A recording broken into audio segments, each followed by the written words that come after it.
I think it's the standard one.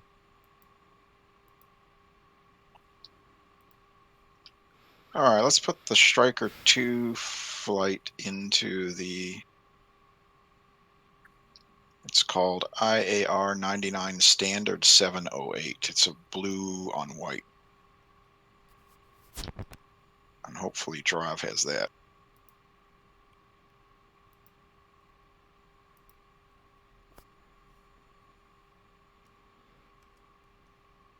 How do I change my skin? I have no idea. As far as It's I know, I'm on the in the default. same rearm refuel menu, except it's in Okay. the bottom right pull down.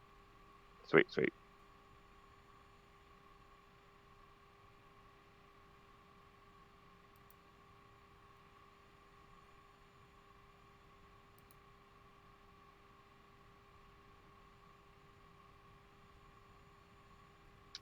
All right, Stall, you ready for the loadout? I've got it. I think I'm about to be done. Okay. We're going with the machine gun, right? The AN M3 for the center pylon. Affirm. Okay.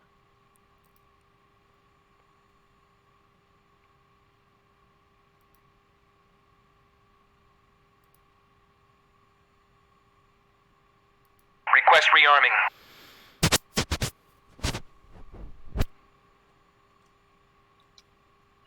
All right, Trav. There should be one further down the list. It's called Standard 708. I can only find those two today. I've only got the aggressor on the thing. I think it's since I reinstalled. Yeah, Osupic, weren't you having that same problem with that plane? Like it doesn't have all the normal livery options? That particular. I can't remember actually. Do you think it's tied to that plane in the server? I just thought I remembered you saying something the other day about that you couldn't find all the normal liveries in one of the.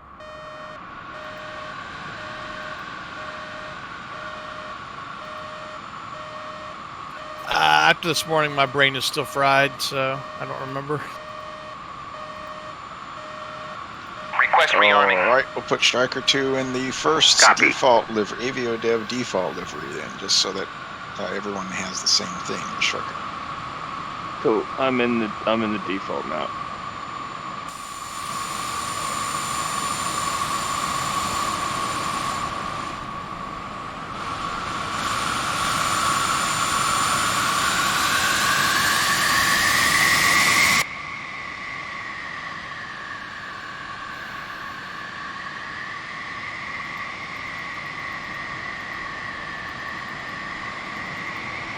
Rearming complete.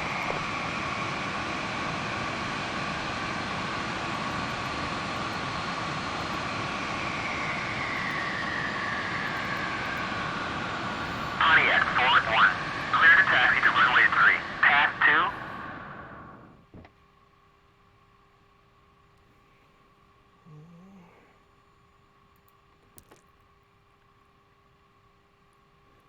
I'll say Vic, I'm following you, mate. I'm just behind you. No, you're not. That's Ryan.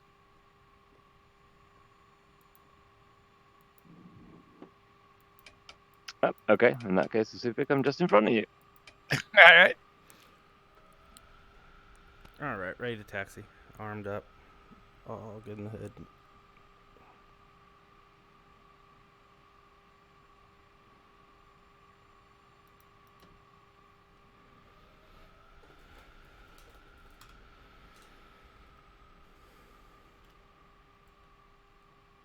Pontiac, 5-1. Clear to taxi to runway 3. Path 2.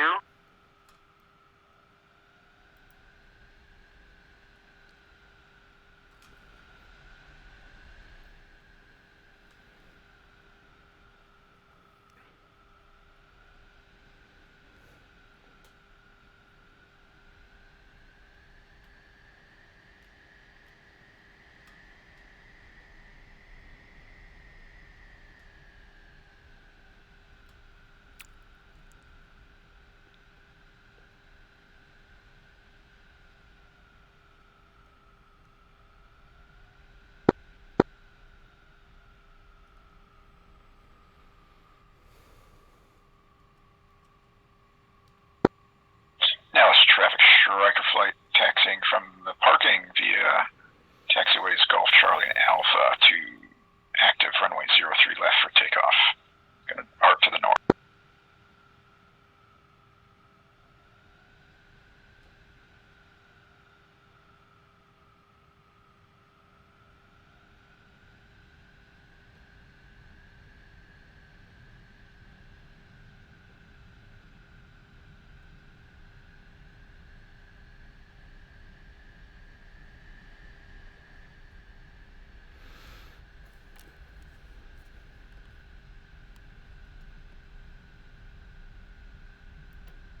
Also, do you want to pass me, and then I'll be behind you. Path 2. Sure. Can you go over the flight numbering one more time?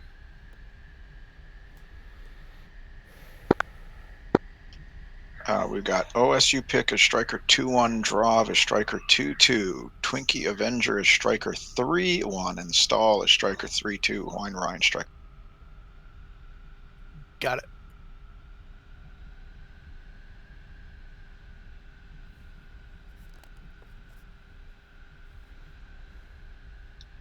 And let's make sure the radar altimeters are on. 2-1.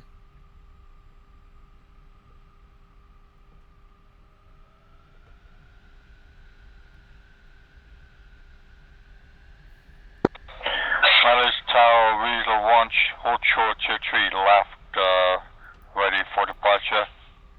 Northbound 10,000.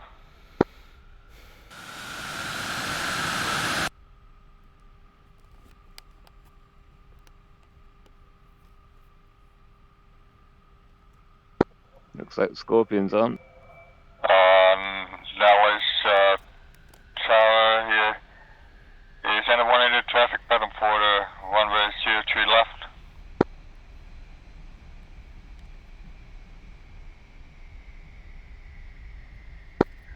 Alex Tower, Riddle 1, taking active 03 left, taking off. Northbound 10,000.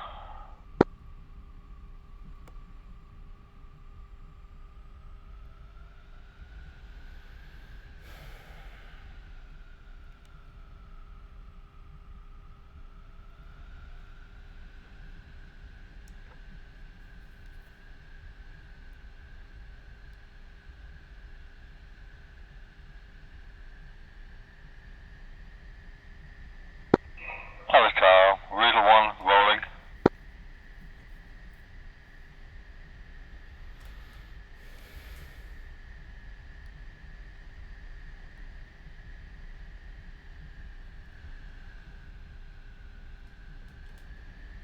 Enfield 1-1. You are cleared for takeoff when ready. Climb 300 at QFE 27.95.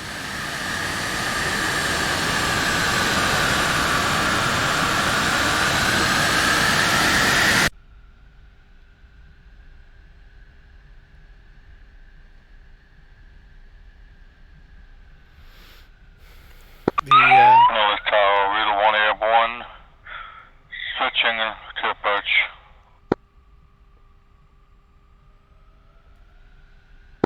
Correction, switching to departure. the missiles coming out of Groom Length, those are all semi-active, right? And there's none of them that are active home. There are no active SAMs in this game. Ah, okay. Alright. I saw he was doing Wild Weasel something or another, so I'm like, alright, well, the chances one of those is gonna miss him and hit one of Now we're way far away. Plus we'll be down low. It's the air-to-air L-39 bogey that you need to worry about when that's spawned.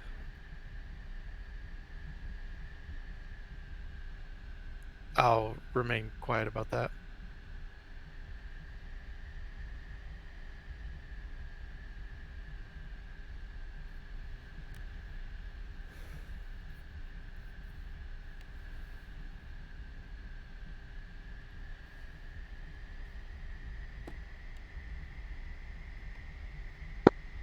Now it's traffic striker 1 flight now on taxiway Alpha for runway 03 left for takeoff.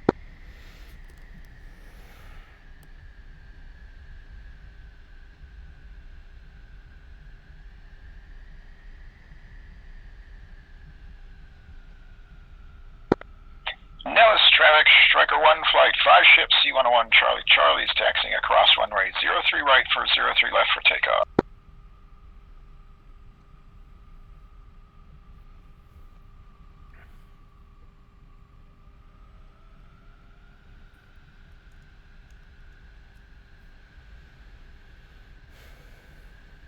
Did we brief for takeoff yet, or did I miss that part?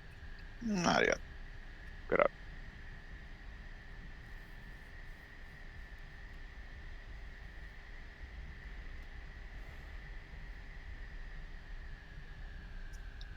We'll put Striker 2 flight on the left, Striker 3 flight on the right. I'll be in the center.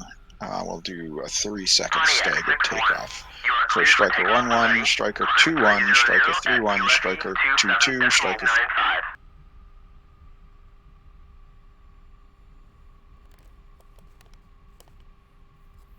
Pontiac 6-1, clear to taxi to runway 3. Path 2.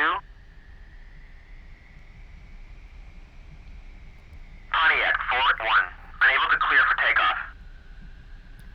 You cut out a little bit, Ryan. There, did you say it's 1, then 2-1, then 3-1, then 2-2, then 3? A-firm. Pontiac 3-1. Now let's traffic Striker 1, flight 5 ship, C101 CC. Hold a short runway 03 left.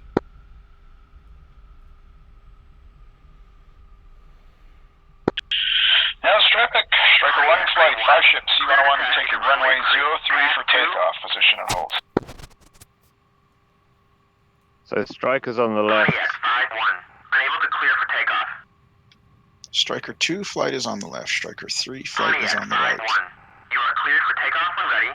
Climb 300 at QFE 27.95.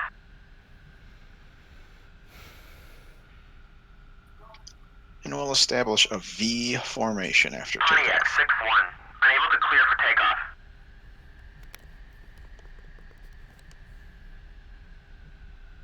Pontiac 4-1, unable to clear for takeoff.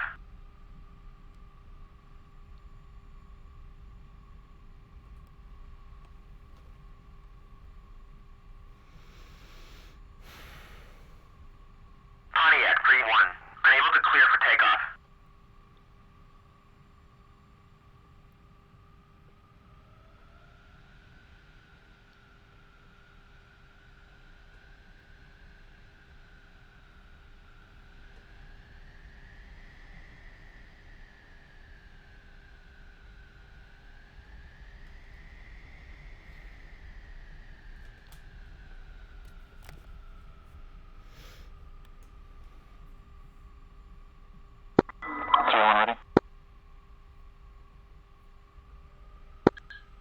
He's ready.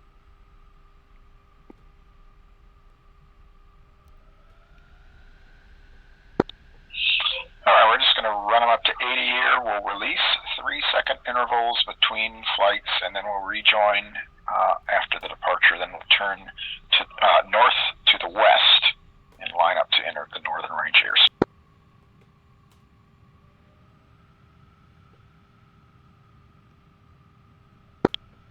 Let's run them up to 80. 3-1 up to 80. 2-2 up to 80.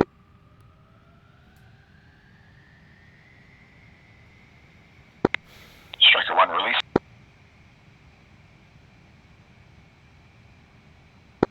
2-1 release. 2-2 release. 3-1 release. Now it's traffic Striker 1 flight 5 ship C101 taking off runway 03 left for north depart.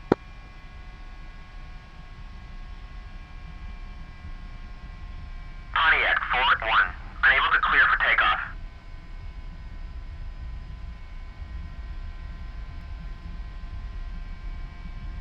Pontiac 4-1, unable to clear for takeoff.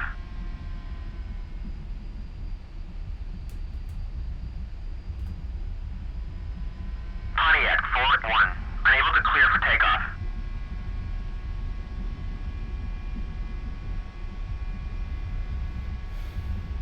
Pontiac 4-1, unable to clear for takeoff.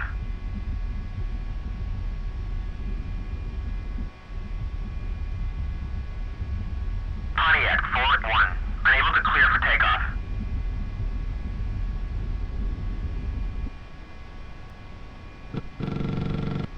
Pontiac, forward 1. Unable to clear for takeoff. Pontiac, forward 1. You are cleared for takeoff when ready. Climb 300 at QFE 27.95. Is that a slump busted? That's Looks me like someone dead. crashed.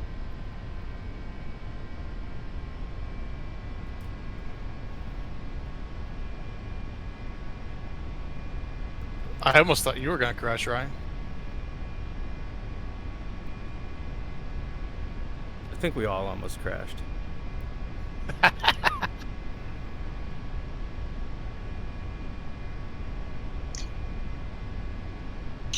All right, we'll just stay in the pattern here and wait for whoever crashed. That's me.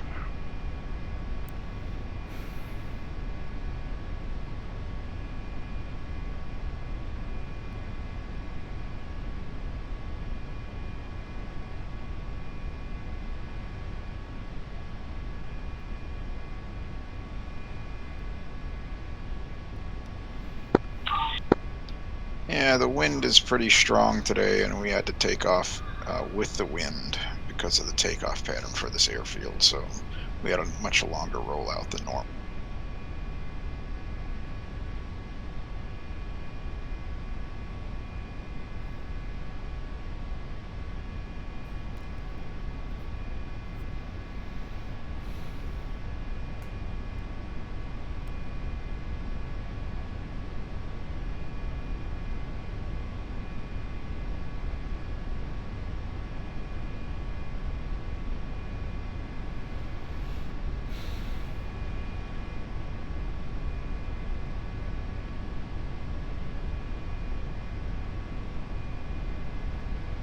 Once say speed.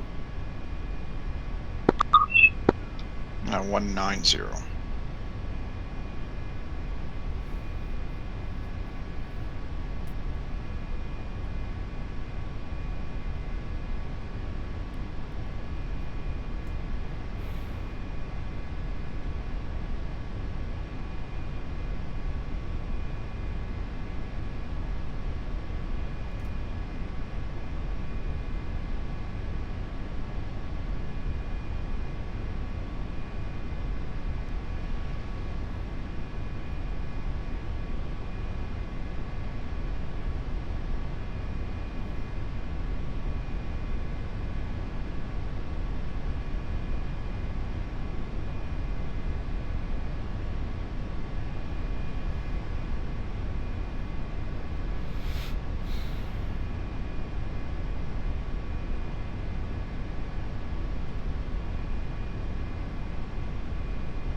Alice traffic striker 1, flight turning into left base, runway 03, right left.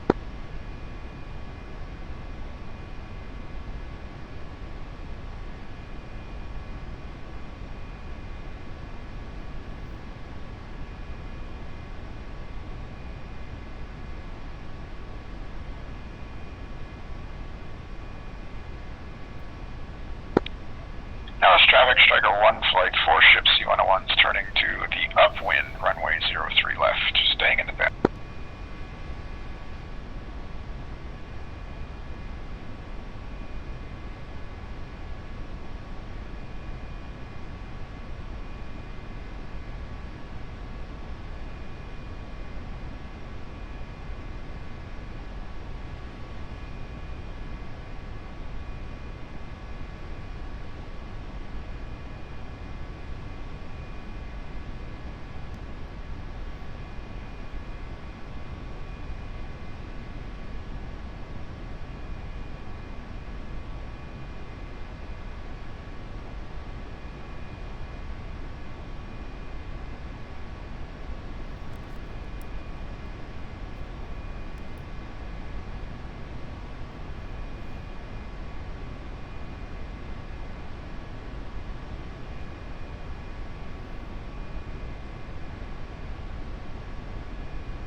First traffic striker 22 is taxiing on runway 03.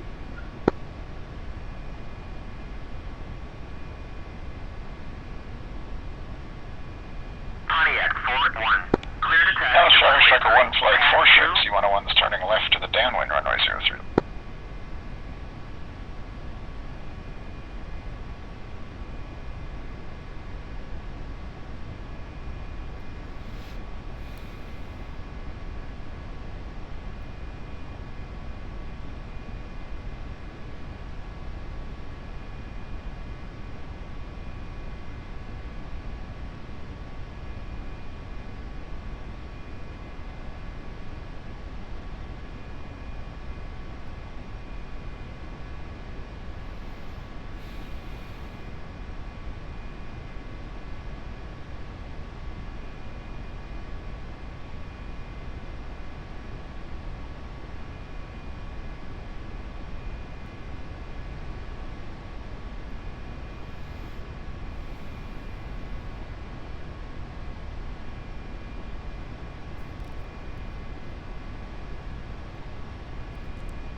Does this count as missing man formation?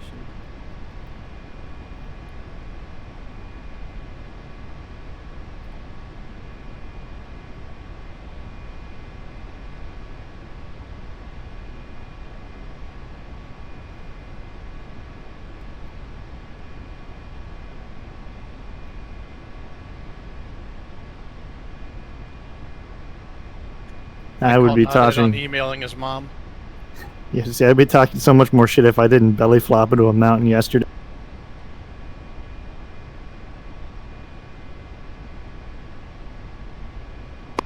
I need to knock on wood because of the conversation we had earlier and what just happened. Dallas Traffic Striker 1 flight turning left to the downwind runway 03 left, staying in the bed.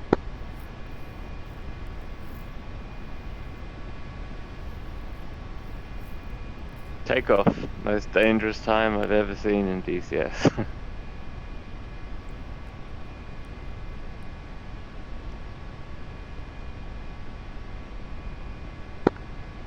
Dallas Traffic turning to the upwind runway 03 left. 4 ship, Striker 1.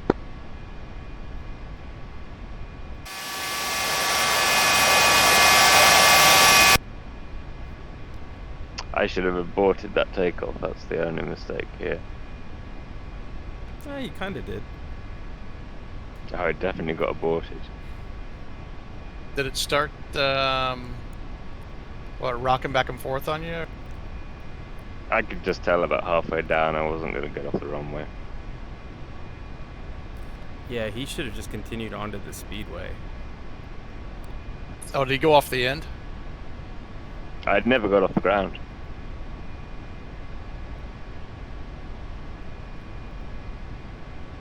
Yeah, I kind of saw. I got a good view of the whole thing. I think the problem is we went out of order. And so you got, you couldn't really go. Striker 2 is crossing runway 03 right after left. The other thing too is we're loaded down with bombs and stuff. Like we had to kind of do full power for takeoff. Pontiac 4-1. Yeah. Yeah, push power takeoffs are a lot harder. I spent too long at A2. 27.95.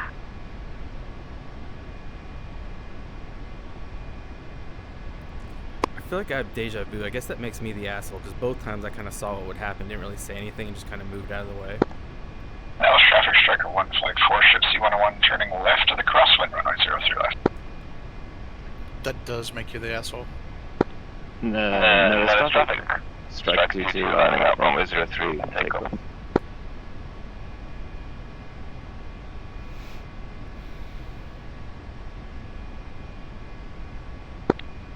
Dallas Traffic Striker 1 flight turning left to the downwind runway 03 left.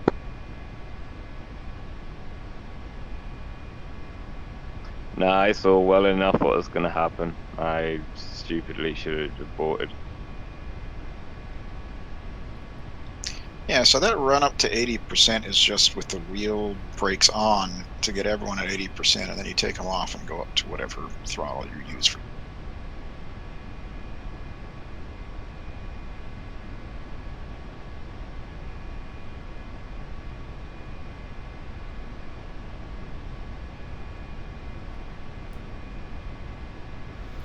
I would just like to point out that both yesterday and today, the person who crashed was the person following Osup. Seems to be the common element here. Stall, you could be my wingman any day. Yeah, I wasn't gonna mention that, but yeah.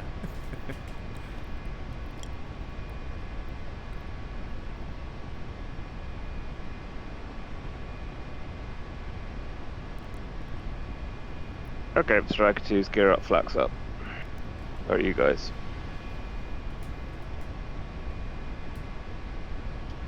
Getting ready to turn base. Yeah, we're going to shorten up this turn. Now it's traffic striker 1 flight turning left to the base runway 03 left. Staying in the back.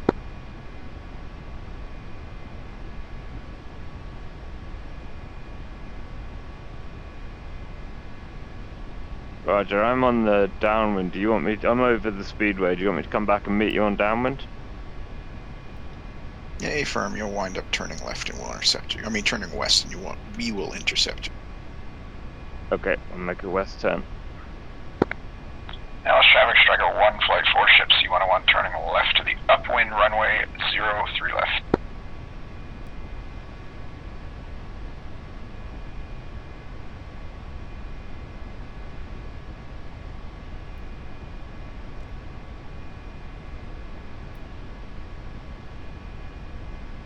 Alright, I'm heading west just north of the speedway.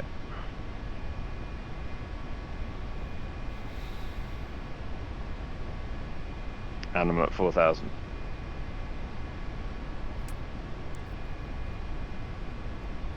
Yeah, we're coming over the approach end of the runway.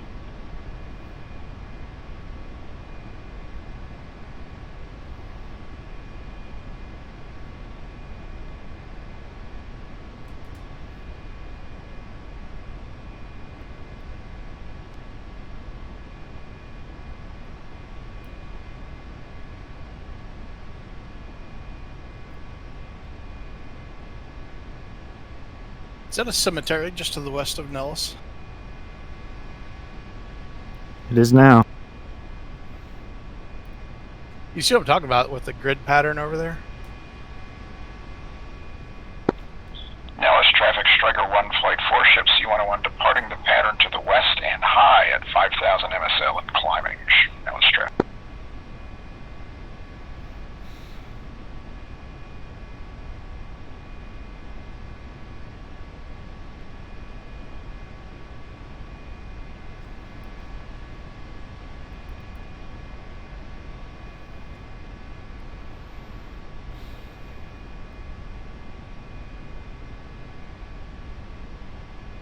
Yeah, in Striker flight, I'm about 5 miles west of the speedway at 5,000.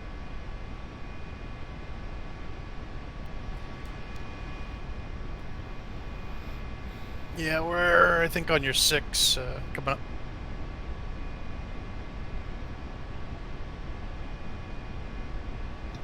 Yeah, why don't you try a left turn, see if you can make it a 1.5 minute turn. Left turn, 1.5 minute turn.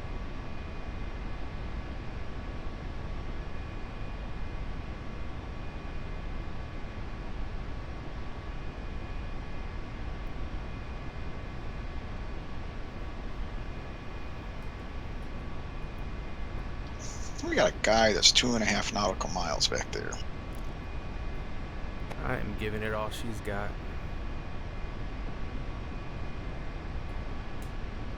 You got your flaps retracted and lights and everything? Yep, I checked that. Oh.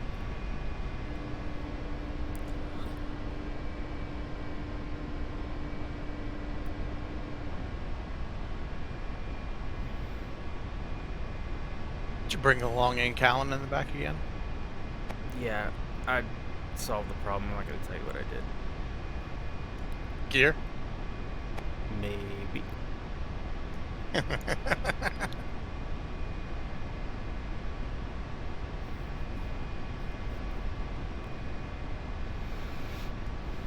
Yeah. All right, we should be at your 9 o'clock.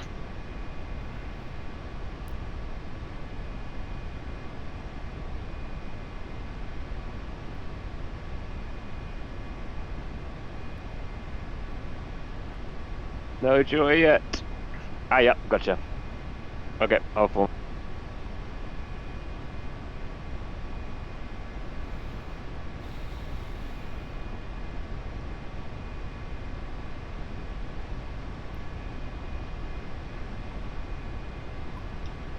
All right, we got VFR traffic at our 2 o'clock at 12,000 in descent. Insight.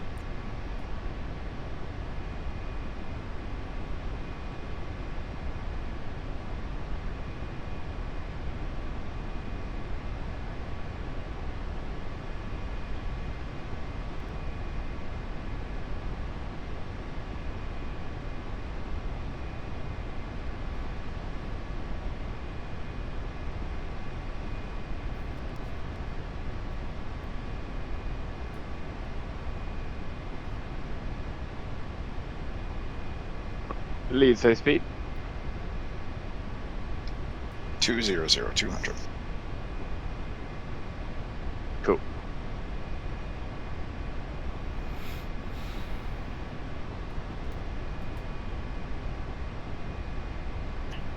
At VFR traffic at our 3 o'clock now, 10,000, looks like a Cessna.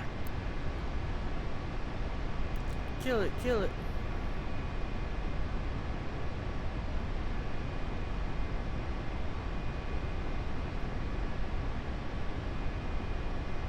When are we pushing 377.8 or not yet? Not yet.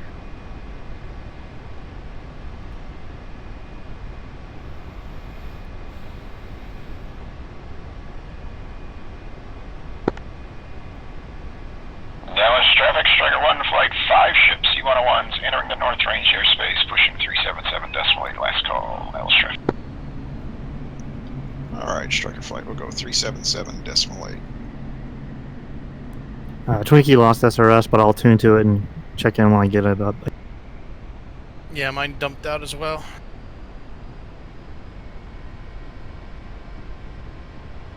Yep, same.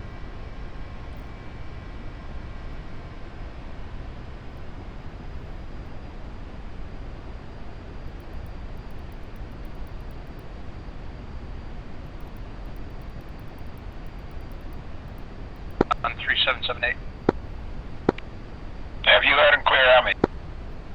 5x5. Striker 2-2, 377.8. Have you loud and clear on me?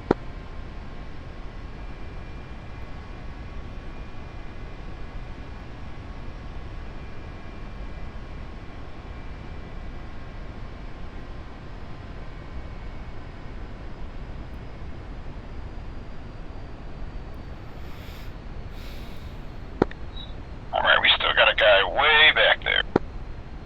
Again. Going as fast as I can. I'm at 240.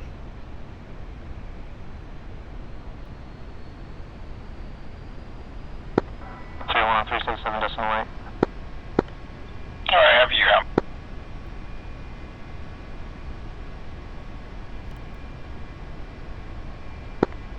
Alright, let's roll the Victor to 130 decimals.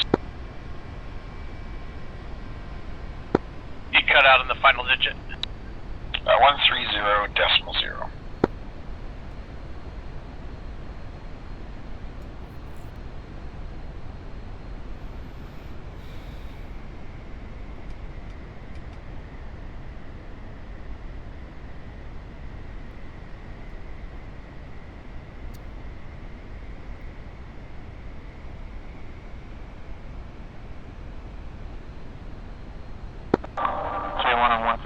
.0.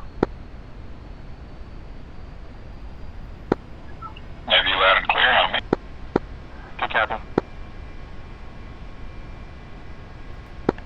2-1 on 130 can monitor, but I can't transmit for some reason. Likewise, yeah.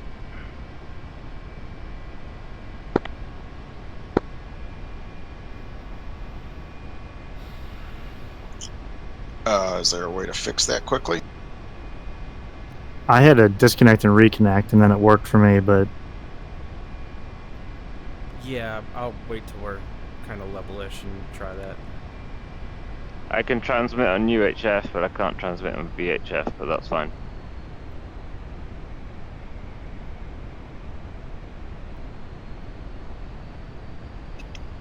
All right, because we're going to start tinkering with that UHF VHF radio to talk to range control.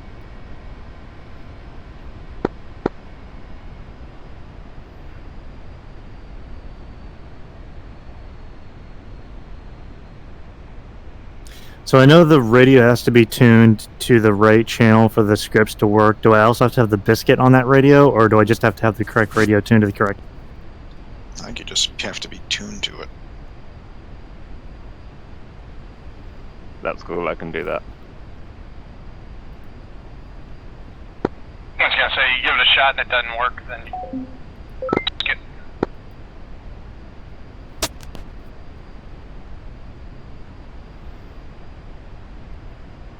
I don't know why they chose to put the UHF and the VHF so far apart on the biscuit in the air and then leave so many unused.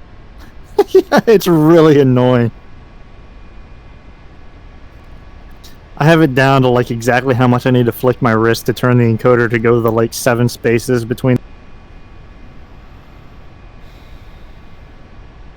I'm Striker using a 2-2. switch, so I got to start counting. Striker 2-2's in position, finally.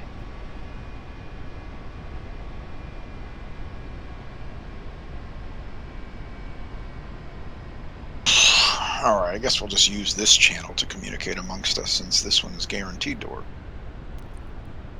Yeah, I just tried on to Discord. disconnect, reconnect. I can still hear, I just can't transmit.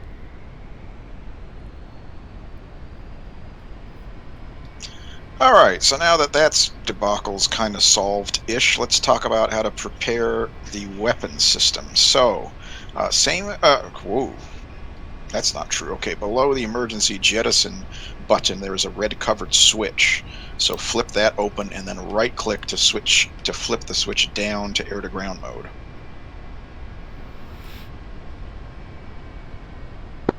Done. And then just to the right of that is the master arm switch, just for your awareness. To the right of that is a knob for bombs that arms either the nose, tail, or nose and tail fuse.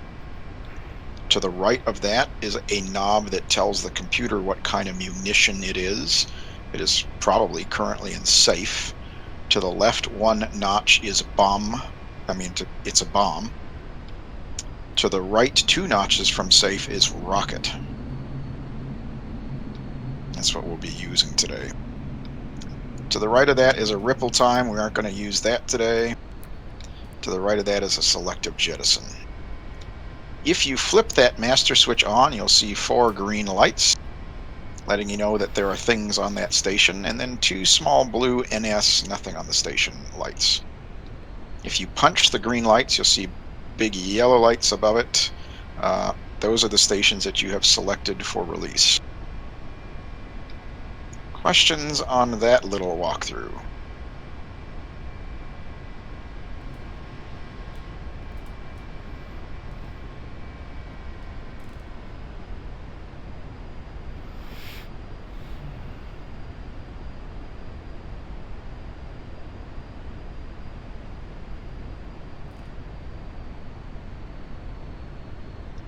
Alright, I've smoked the targets up ahead for those of you who weren't with us yesterday so we can get an idea of what the range space looks like.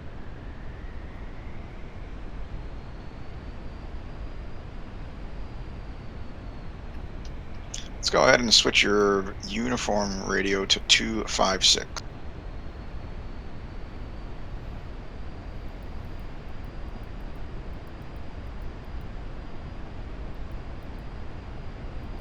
25600. 3-1. 256.0.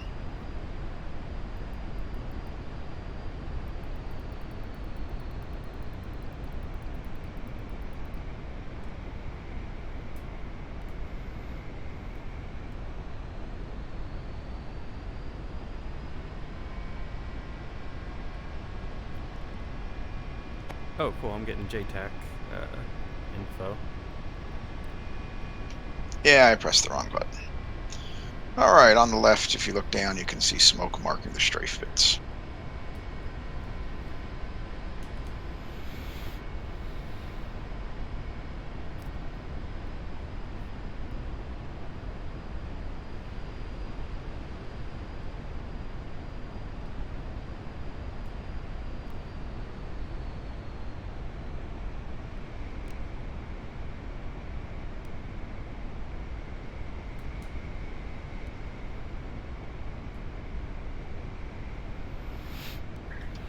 So different kind of debug commands. I hope you guys can see that in the upper right. That gives you locations of where this, where the bombing targets and the range and stuff are. I'm going to start a left-hand orbit.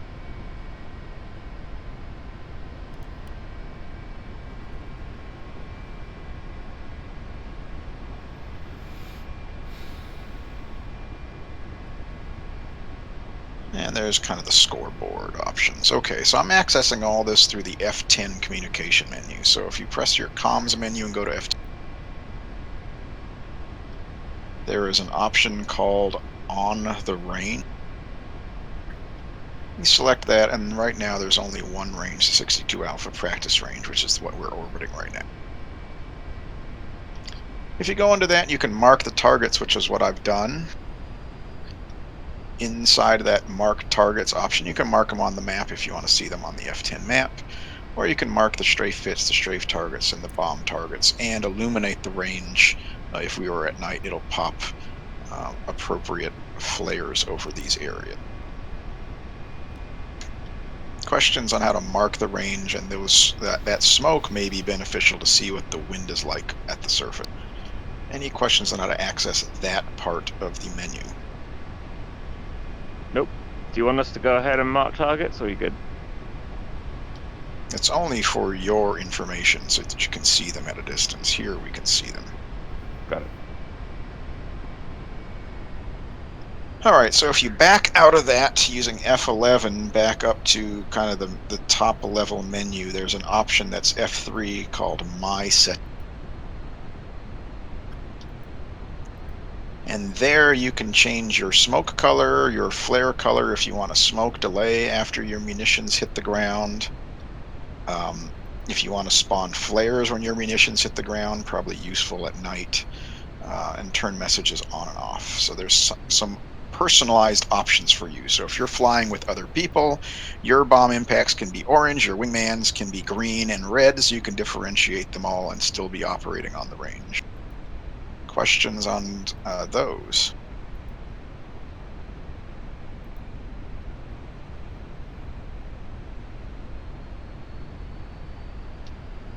Alright, so then if you go back up, there's kind of some range info, so you can get some information on the range. A weather report, so you can see what the actual weather is. Probably the most important thing would be the wind, and information about the bombing targets and strafe. So there's the wind, the weather information.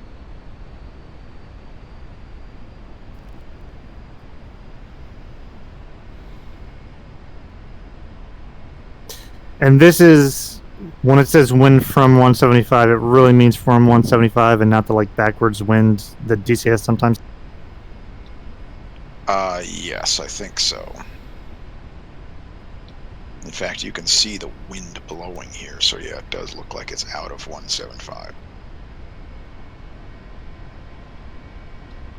Alright, so someone give that smoke pit, someone make the strafe pit smoked, and someone else make the bomb target smoked, and we'll take a look at what that. If you want to smoke bomb targets.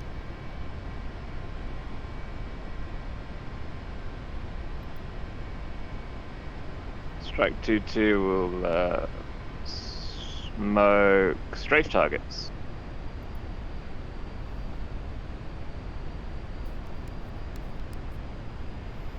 Bomb targets smoked. And strafe target smoked.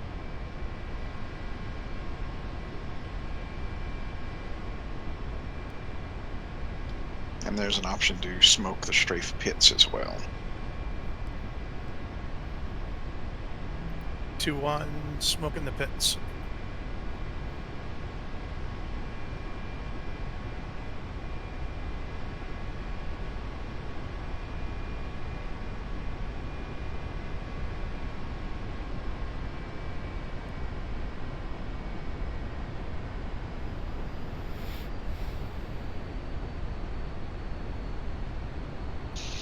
All right, so everyone's seen the menus actually work, and that, it spawns it for everyone, so obviously everyone can see it. Questions on that?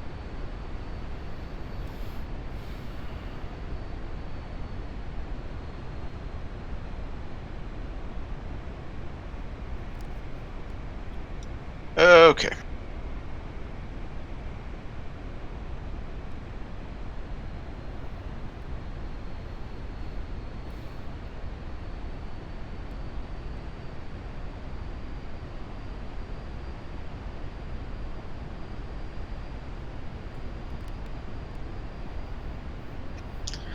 I don't see my menu options to talk to range control.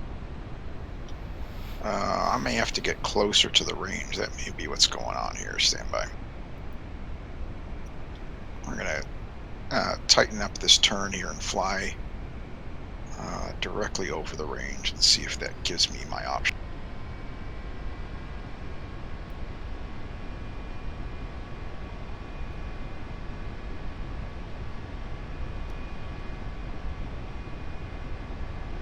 Do you have to do you have to back out of your comm menu for that to appear, or will it just automatically appear when you get close?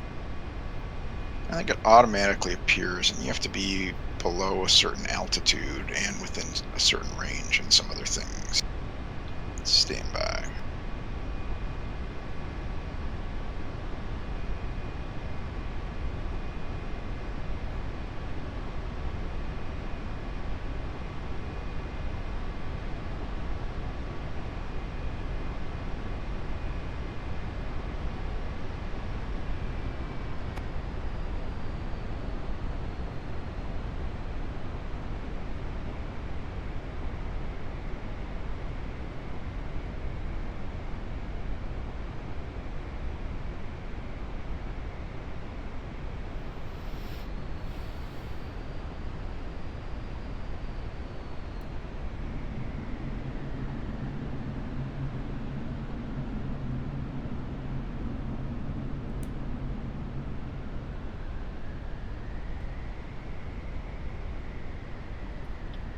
I wonder if 256 has broken this.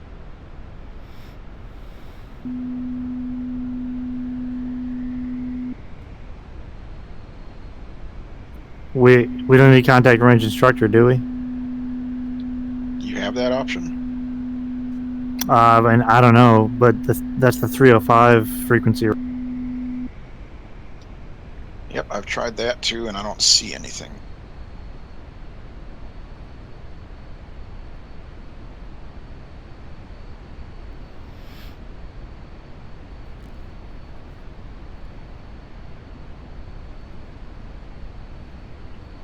Alright, I'm going to try a hard left turn here and approach those strafe pits from the direction we're supposed to approach.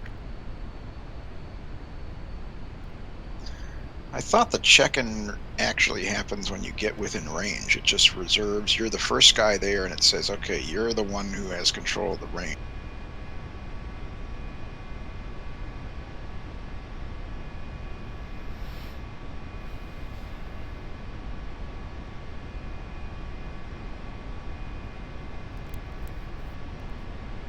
Getting a workout on the inside here.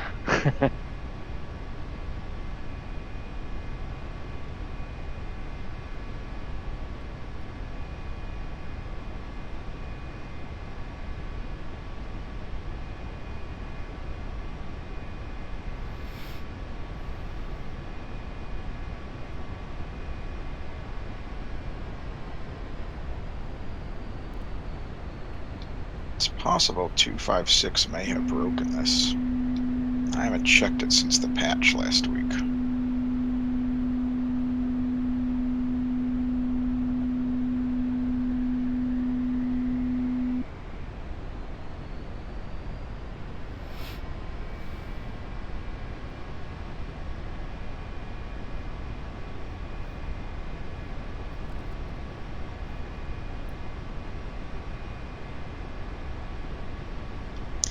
Yep, does not seem to want to handle this. So let's go into a trail formation here. And we'll come around and we'll at least do some maneuvers here and get some weapons off and talk about how to do that. Alright, so obviously Striker 2 is going to be behind me and Striker 3 flight's going to be behind them. And we'll go for probably, aha, see there it is in the upper right. So it thought I was in the range and graded me. I don't know if you guys can see that, but it graded me as a poor pass, even though there was no associated radio comms. So the radio comms might have broken with 256, but the remaining parts of the script seem to still work. Yeah, I got a poor pass too. Right, so let's go to a 2 nautical mile trail here, and we'll swing way south of this thing for a lineup. And as we're doing that, we'll talk about how to get your air-to-ground guns set up. That'll be the first munition we use. So I will step up the speed so we can get an opening here.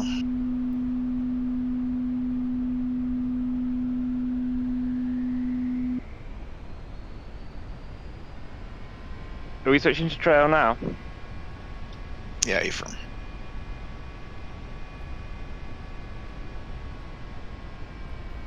Like 2-1, say speed. trail. 180.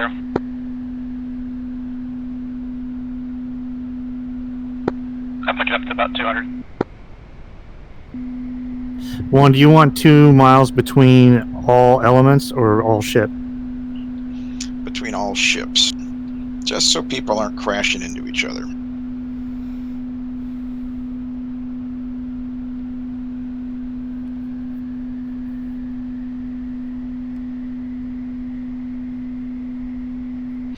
I'll step up the speed again. Alright, so while we're doing this and you all are maneuvering, make sure none of your munitions are selected, so that gives you by default guns, and with Master Arm on. And with Master Arm on and no munitions selected, you're telling it you want to use your guns, and so you don't need to manipulate any of the knobs for arming or what kind of mode you are in.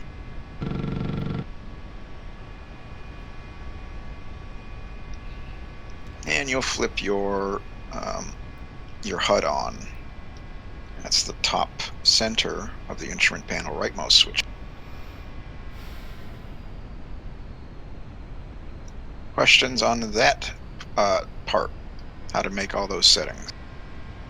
Should you have the light in the center lit up on your what's the panel to the right of the gun deflection? Right, so that top right one, because that light is on, it tells you that's telling you how many rounds are left in your gun. Yeah, that light is not on for me. Are you sure you're in A2G mode? Right, you need to be in air-to-ground mode to the left of the master arm switch and have the master arm switch on. Okay, yeah, I got it. I thought it was, I thought air to ground was the middle position for that, so I got it toggled on. So, alright, give your trigger a squeeze just to verify that it actually shoots rounds and don't shoot the guy in front of you. 3-1 live.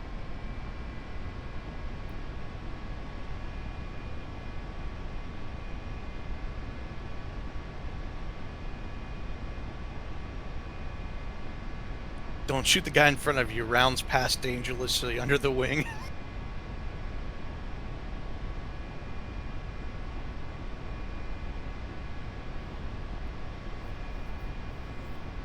I got nothing, but I'm in mode SAF still. Is that something that needs to change? No, those should be fine. You just need a master switch on, air to ground on. Do you see a little circular light under the center pylon and the little display in the top? Yes, I do, and 220 on display. Do you see a little red, like in the front of your joystick? Do you see a little red bar on the little nobbin that sticks? Or is it black? Definitely black as far as I can tell. Your trigger safeties engaged.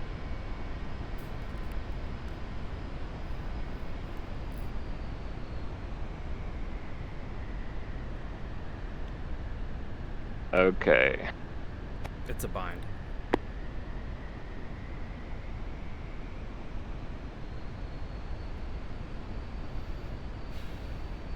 And while you're in there, there's two of them. Search for Guard, yeah. Guard is the one for the stores release. And be sure to bind stores release itself to something so you can fire up. And for that matter, make sure to bind trigger to something so you can fire gun.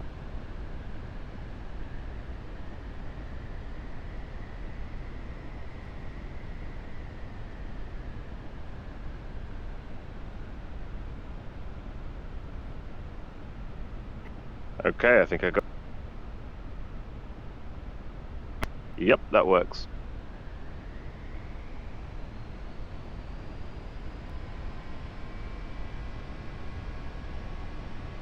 How's the spacing looking on the back? I try not to slow down too much to cramp you guys up. I'm only about a mile behind Ryan. I'm 1.6 behind you and 1.2 behind Drive. Yeah, I've lost Drive's visual. really high, so... I've lost visual on the front while binding. Yeah, you just come down and you'll see him. You're about 3,000 or 4,000 feet too high. I'm 3.6 behind Hawaiian and 1 mile behind Twinkie, and I'm going about as slow as I feel comfortable with all these bombs. Yeah, Drive. I'm about your 8 o'clock low, and then Ryan's probably. Yeah, gotcha. I 10 see o'clock. Ryan. I see Ryan on the 12. And I see your pick. Gotcha. Alright, I'm going to start a turn back to the range.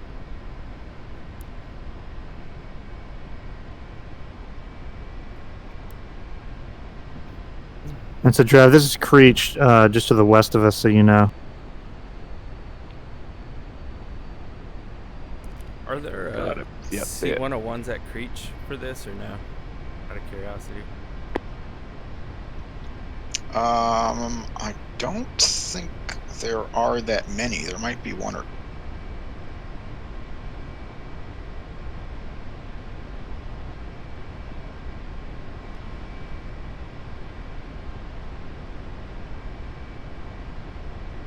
Alright, that turn was awesome for making space. 2-1 is in space.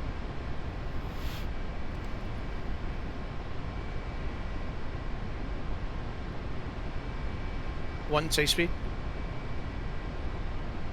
200, 200.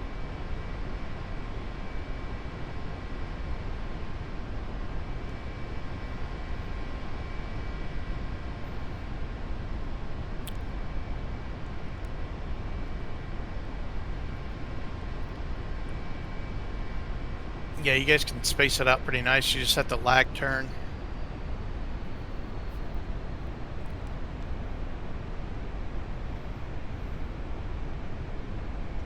Okay, I've smoked the pits. You can see them way up ahead. 2-2, say speed. 2-2 is 190.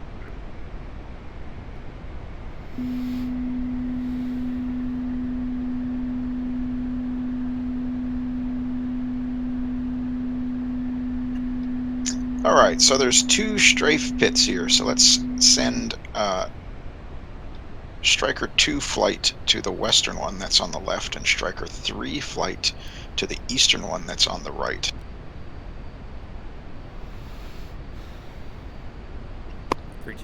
And the targets are marked in green. So the way this works is you are gonna pick a strafing pit. You don't have to tell the script what you're doing. It's going to figure it out by where you fly. And once you are inside the strafing pit area, it will count any shots that you fire as part of your grade. And there's a foul line about 70% of the way down, just to prevent you from getting super close to the target and getting super precise kills just because you're near it. So if you fire after the foul line, it'll disqualify you. But any shots between the start of the pit and the foul line that you shoot, it'll grade you on how you've hit the target. And I think for a successful pass, you have to put 20 rounds on target.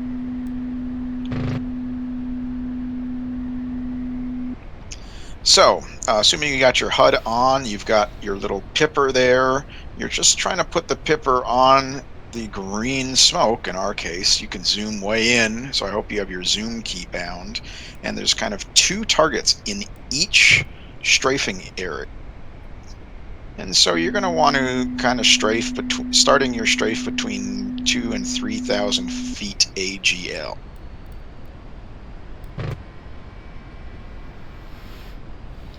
So you just kind of put the pipper on the target, squeeze off a few rounds, correct, squeeze off a few rounds, correct, squeeze off a few rounds. Depending on how fast you're flying, you may only get 5 or 6 opportunities to squeeze off rounds. So And the goal is not to 2-2. be super accurate this Strike time. Just 2-2 to go tally through on the green motion. smoke.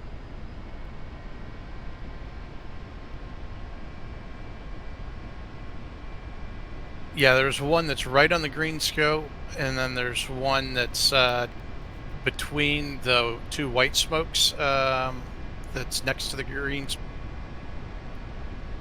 So kind of in the gap between the green smoke and the white smoke to the right.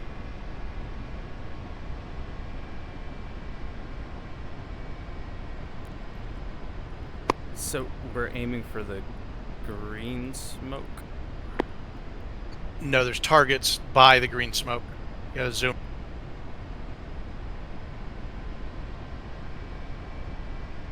They're on little A-frame type things. Got it. I'll find them.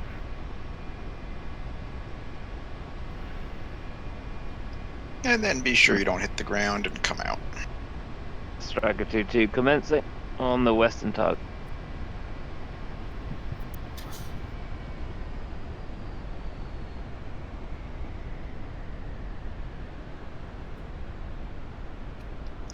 Well, bugger all. By turning on unlimited ammo, it thinks that you fired a 0 round.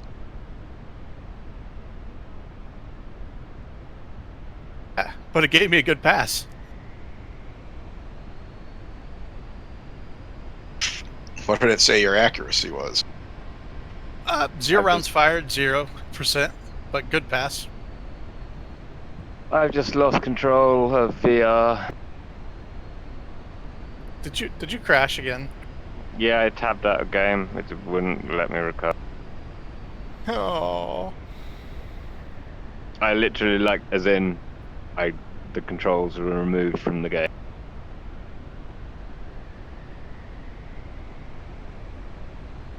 Holy shit, do you know what it was? My Vive controllers told me there's a software update.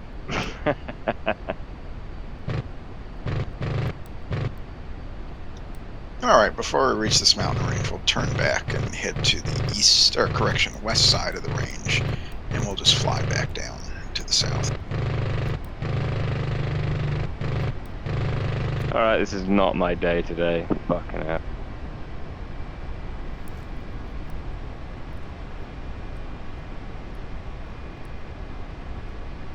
Got excellent pass. I only got a good pass. Yeah, I'm kind of a big deal. We know. Okay, I'm just waiting for my turn to go. Alright, so that out. is air-to-ground guns. It's not particularly exciting, just like the real world. It's mostly about putting the shots on. Questions about using air-to-ground guns?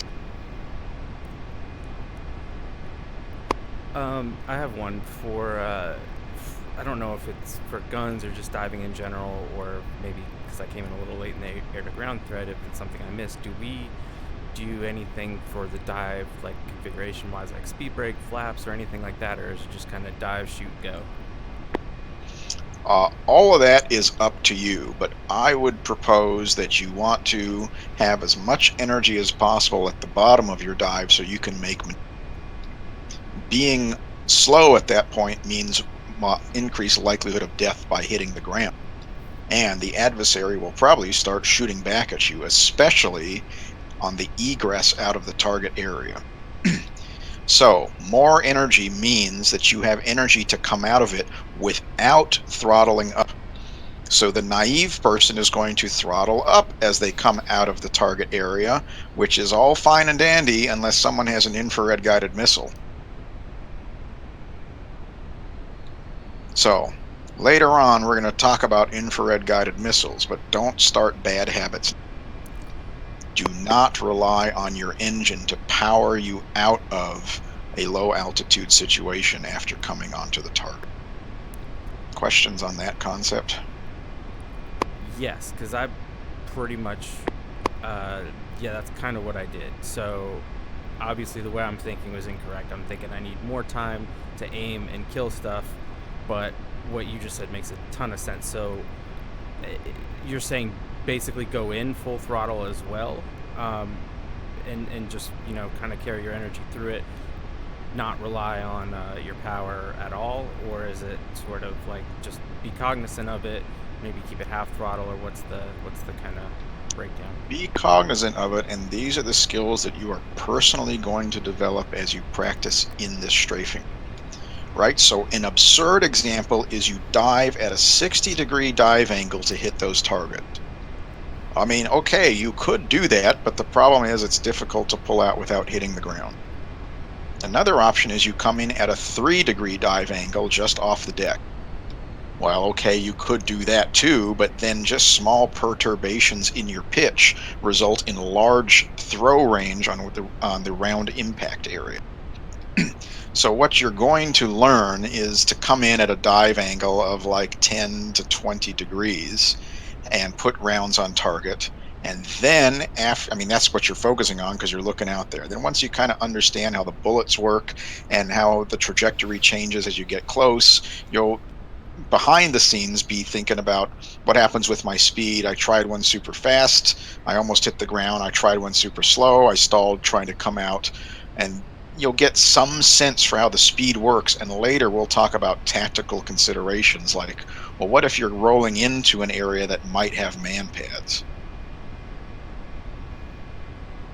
Makes sense. So like a lot of things at this stage, it's about building the intuition and the experience before you're equipped to talk about other things. Yeah, I'd never even thought about the last half of what you just said, so that helps kind of at least contextualize the, you know, the repetitions.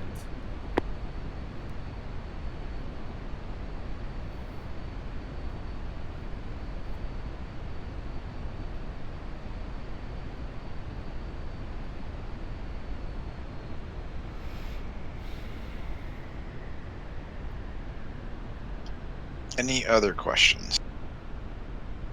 When we come back around, should we be setting up for a gun strafe run again? Negative. I'm going to try to do some rockets here. And the rockets and bombs are not unlimited, is that correct? I think they are. Because everything is unlimited ammo. Okay, you don't get to pick and choose then. Is that a server-wide setting, or is that just plane specific? It is a map-wide setting, and I turned it on for the air-to-air guys, but now we may want to turn it off. I don't know. We'll see.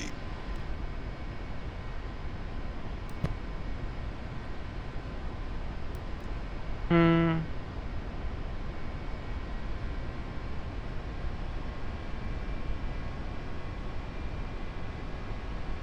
was gonna say, if you turn it off for the air-to-air guys, even then that's not too bad, because it's pretty easy to respawn into those. Excuse me. What's that? I think Stell just shot at me. I did not. I was testing the unlimited ammo. Oh, he just tested at me. Oh, with the rockets? Nice. Maybe you have to use them all, because the one I shot is still, the cylinder's empty.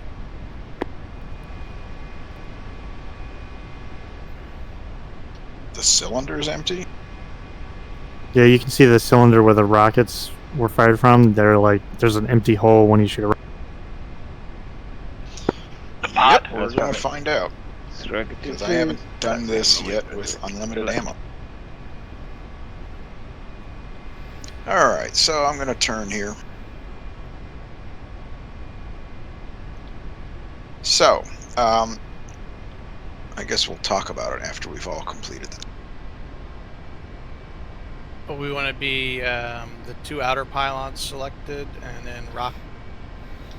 Right, we're going to select the 2 outer pylons and switch to the rocket master mode.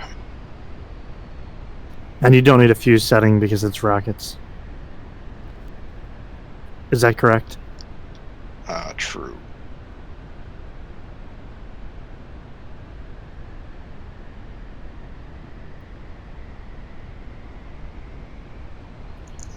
Alright, if you did not bind your, stores release weapons cover or whatever, make sure you bound that, or at least... Oh. Okay, so, so that red switch to the left of the master switch is for guns. So air gun mode or air to ground gun mode. So close that cover so it's into the off position. That prevents an error with the rockets. Select the 2 outermost pylons and turn that knob to ROC for rocket.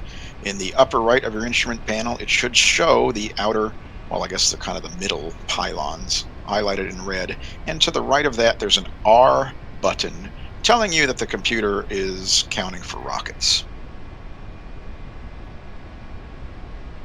In the tutorial, to get the depression angles right, I read that you have to switch the thing on the little gun sight to manual instead of auto. Is that True. But if we've closed the guard there, then does that put the automatic mode and the stadiometric sight aligned for rock?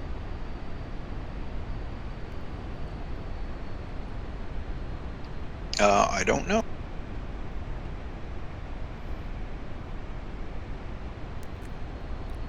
From doing this a couple hours ago, I want to say, yeah, like depression 30 in manual mode is way closer than automatic mode, just basically out of the box.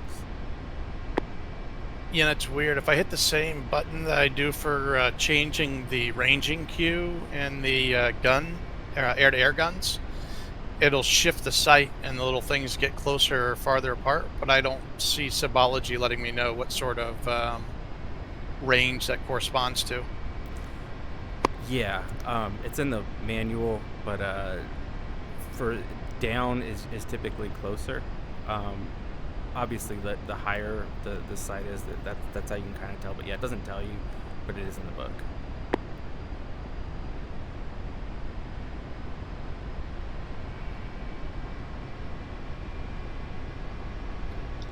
Alright, here I'm personally looking at the bomb targets in blue for the rocketry. I guess you could do the strafing pit as well, but strafing is really meant for guns.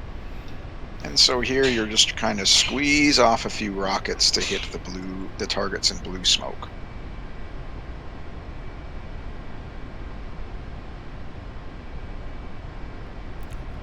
Question about the configuration. You said to put the AGAA rocker in the off position, and you said something about a count. Is that correct? That's going to count for rockets, or is that just more of that sets the computer and it's kind of behind the scenes? It tells it to turn off the ability to fire the gun, basically, and allows it to switch to rocket-only mode. And you'll see that it changes the HUD as well. Got it. Just wanted to make sure I was doing it right. Yep, so sure enough, there is not unlimited ammo on the rockets. I just fired a bunch. If you fired them all, they might regenerate typically, like if you have a pylon or something, and once it's all gone, it can respawn. Yeah, that may have been just what happened. I just heard a thump. Let me see. Yep, so when you fire them all, they'll respawn after a few seconds.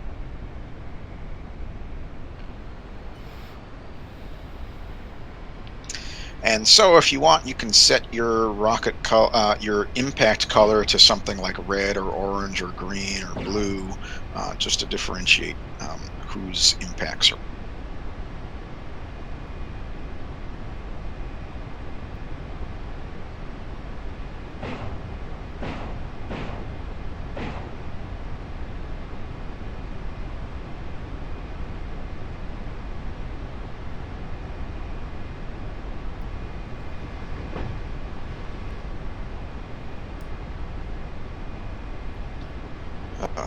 All right, so when we get to the mountain range here again, kind of where my white rocket smoke is, we'll start a left-hand turn and head back to the south of the range.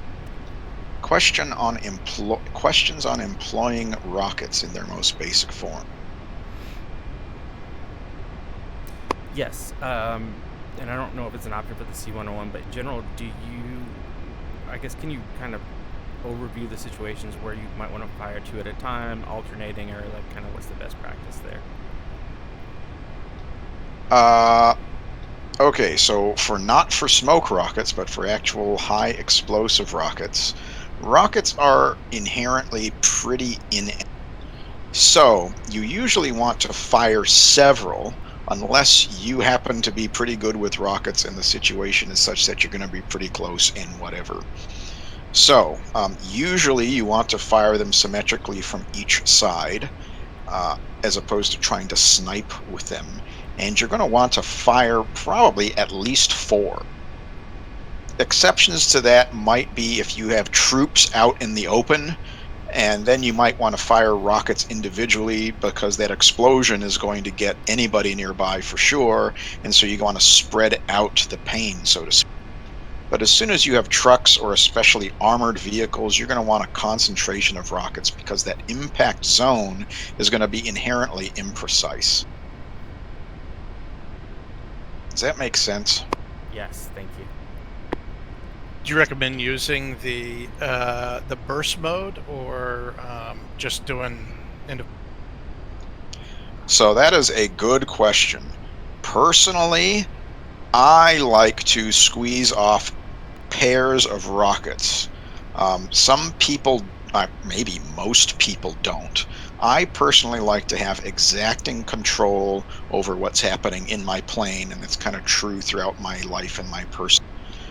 For example, some people like to load programs for their countermeasures into their jet. I prefer to have exacting control of the timing and how many flares and chaff I punch out. And I understand for a lot of people that's overwhelming in the heat of combat, so sure, there's programs there and whatever. So yeah, you can ripple off rockets if you want. You can fire a whole load, half a load, 10, whatever it is. Personally, I fire pairs, and if I want 8 pairs to come off, I pull that trigger manually 8 times, even if it's in rapid succession.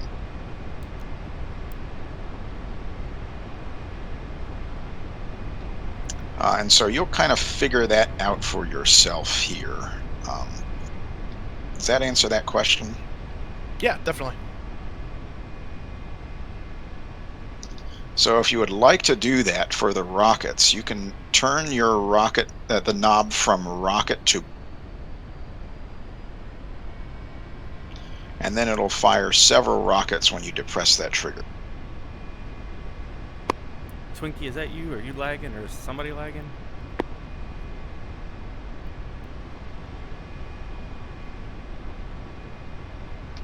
And it'll fire those rockets in burst mode as long as you hold down the weapon store's release button. Other aircraft allow you to program how many rockets come on.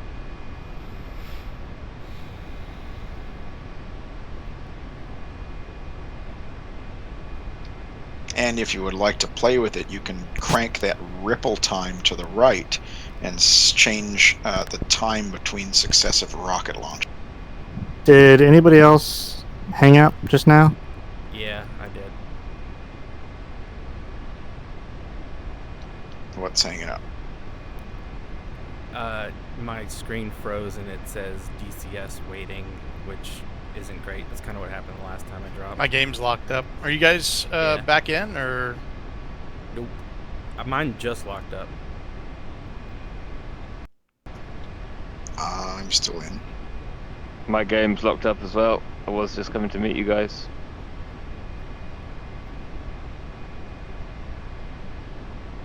Yeah, mine just started stuttering and like close this program type of stuff.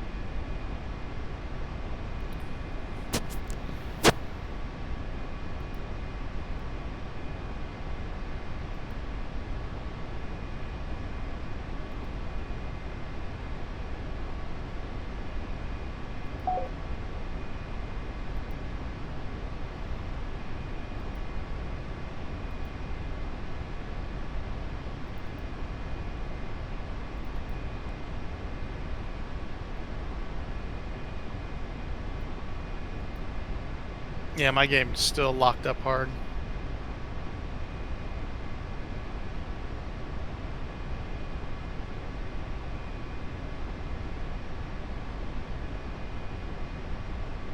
You guys there still?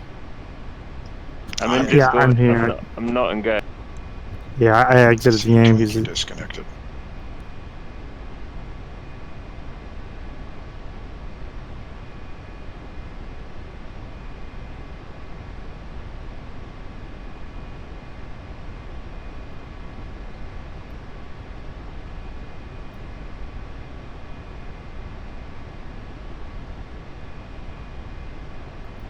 Did one of you guys fire off a burst of rockets?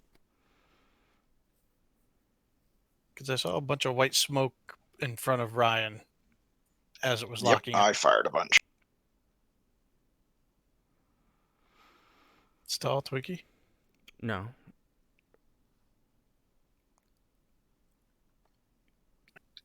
All right, seems like everyone is disconnected. I wonder if it dumped the Scorpion too. Because he was. He disconnected like half an hour ago. More than half an Okay. hour ago. did anybody manage to recover? Negative.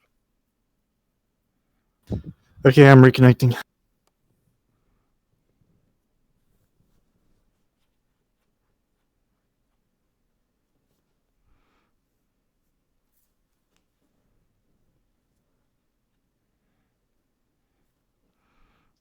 I'll join with you, Stout. I have to reconnect too.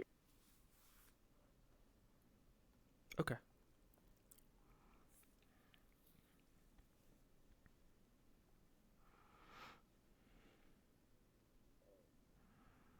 I wonder if tracking the amount of rockets that were in the air could have caused a some sort of. I hope not.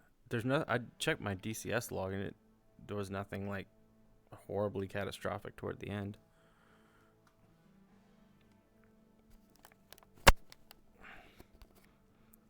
And the fact that we all crashed out, but Ryan might point to it being network related.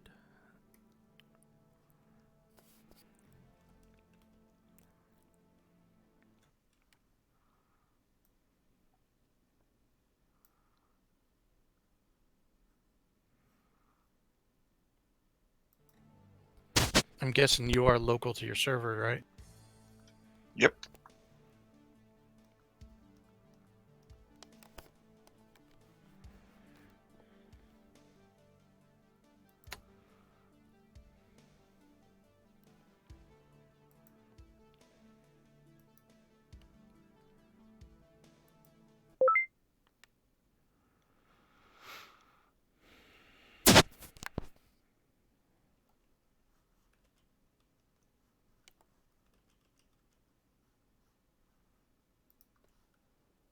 That's interesting. I just got kicked out of DCS when trying to connect to the server.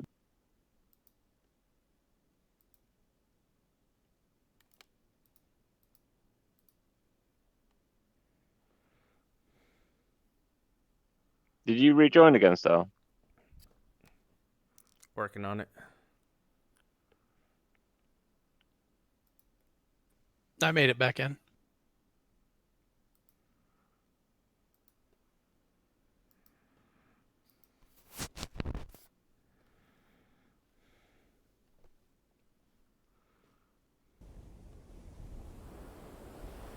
Yeah, I got back in.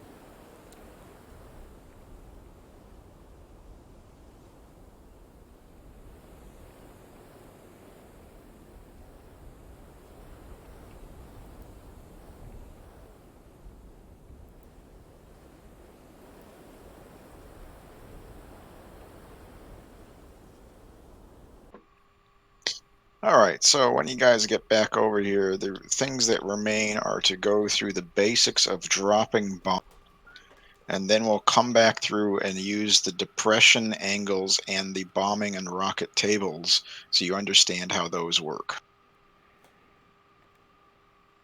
I just realized why I was so confused earlier. You were saying 256 broke the script, and I thought you meant we were on 256 megahertz, not 2.5.6. Right, version 256 broke the script. I was like, why did 256 megahertz break it? We're on the right channel. I don't understand. Yeah, I was hearing the same thing.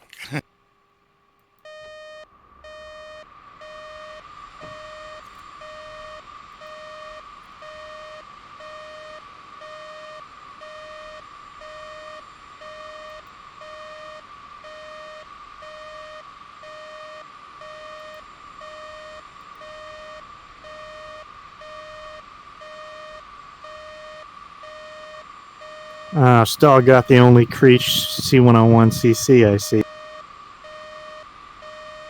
Hey, it's got a back seat. Oh, there is one there. Oh, you sneaky person.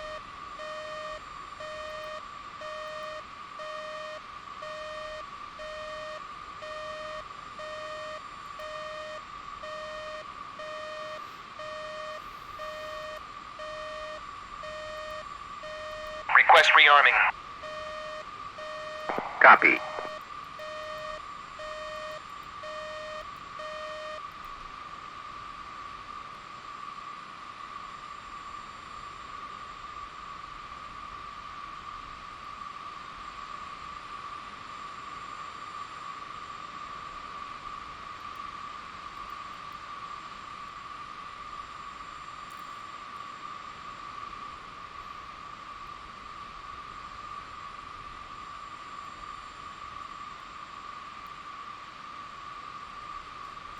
Rearming complete.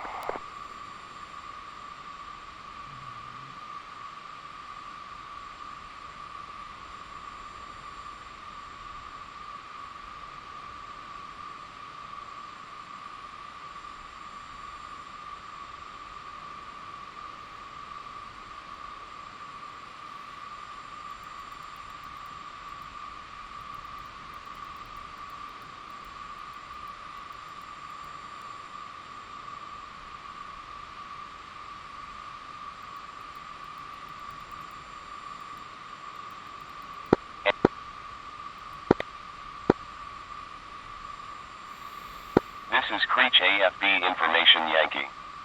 Runway in use is 26. Wind 170 at 14 knots. Temperature 16.8 Celsius. Altimeter 2983. Traffic frequency 360.6. Remarks. 1010 hectopascal. QFE 2669 or 904. And Information Yankee. This is Creech AFB Information Yankee. Runway in use is 26. Wind 170 at 14 knots. Temperature 16.8 Celsius. Altimeter 2983. Traffic frequency 360.6. Remarks. 1010 hectopascal. QFE 2669 or 904. And Information Yankee. This is Creech AFB Information Yankee. Runway in use is 26. Wind 170 at 14 knots. Temperature 16.8 Celsius. Altimeter 2983. Traffic frequency 360.6. Notice traffic, Striker 22 is at the ramp, taxiing runway 03. Is that you next to me, Twinkie? To your left, yeah.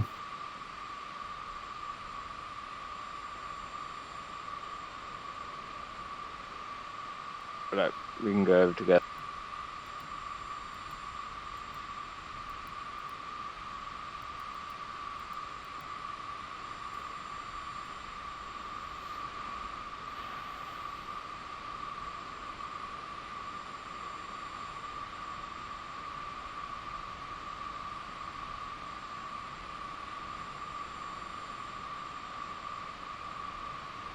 Let me know when you're ready to taxi, Twin.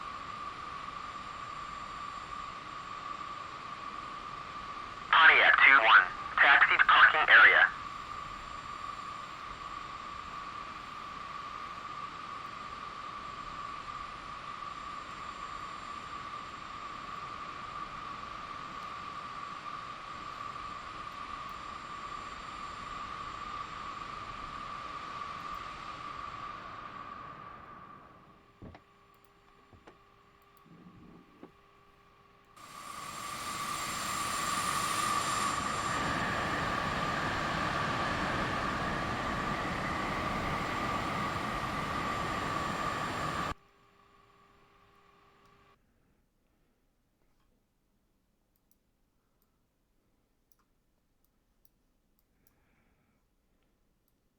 All right, I think I'm ready to drive. Okay, mate. I'm on 327. If you want to communicate on that.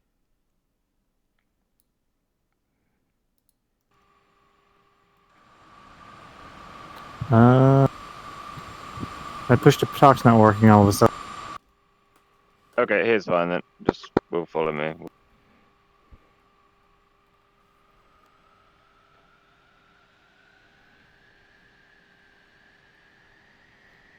And you're still on 256 for the range, right?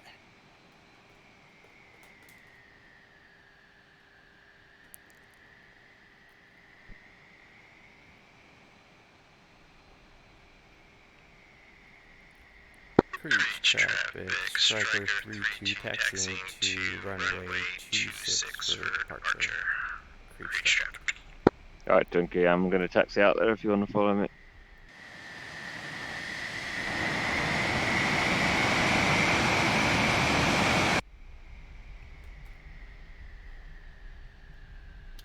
Yeah, I'm just restarting SRS. It crashed. That's why I didn't.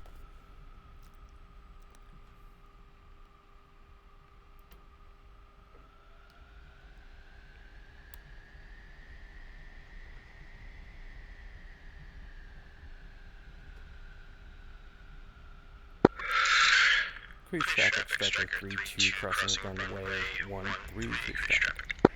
All right, I'm passing Twinkie Ridge now.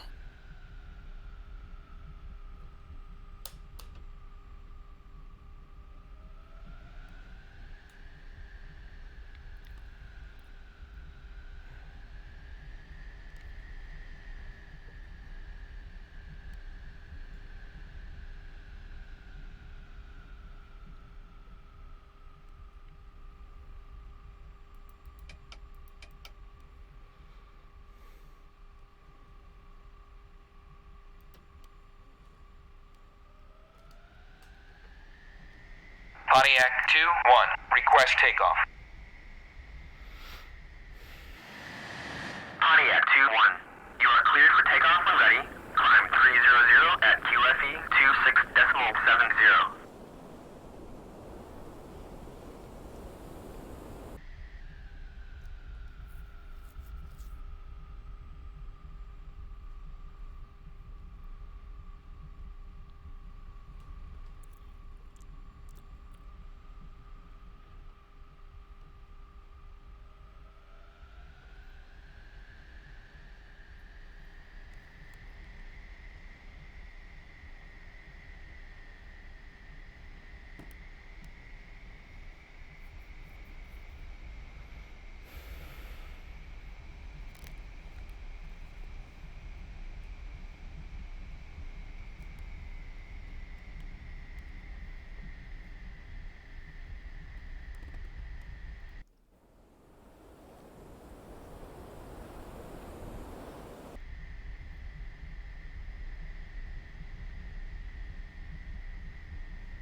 Springfield 1-1, request takeoff.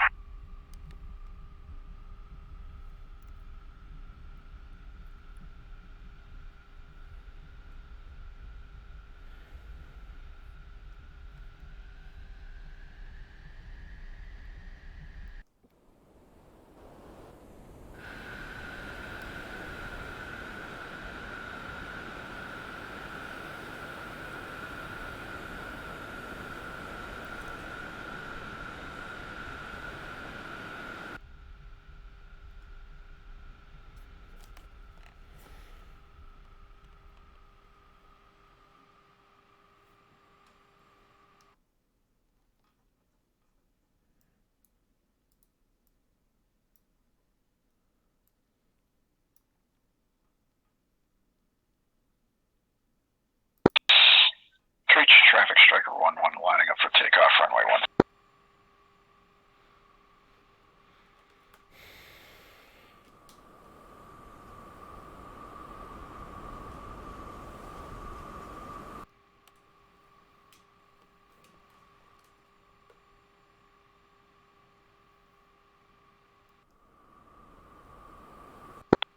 Reach traffic striker 1-1 row 1 runway 1.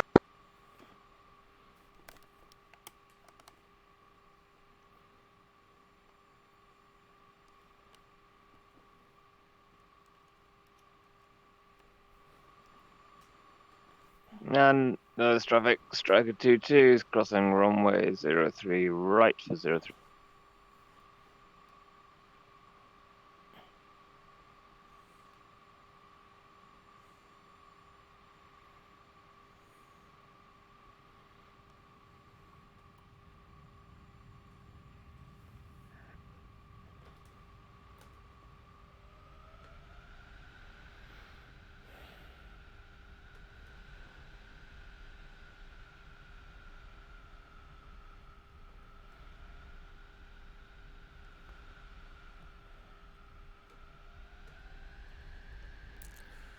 Increase traffic, striker 32, lining up runway 26 for departure, increase traffic.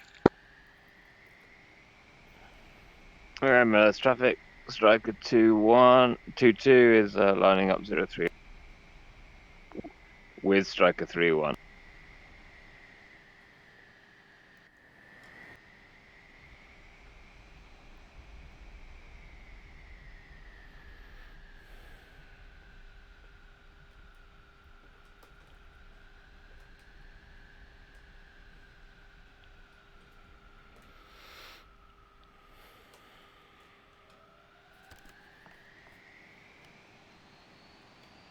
Right, Twinkie. 100% power, 5-second interval. Sounds good. Let's do it. Throttling up. Striker 2-1, go.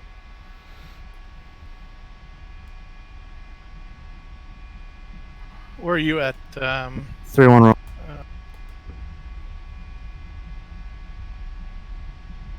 Sorry, Stall, where you at? Going on creek right now.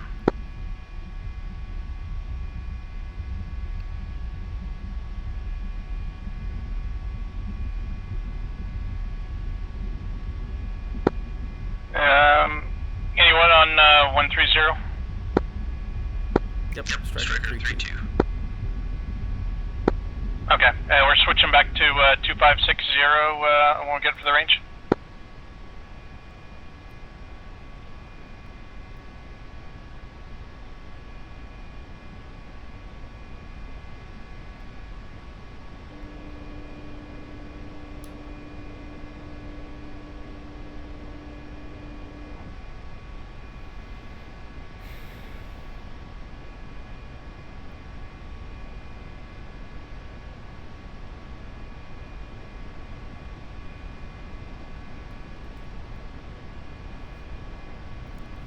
Yeah, Striker 22, I'll make a left turn after the speed.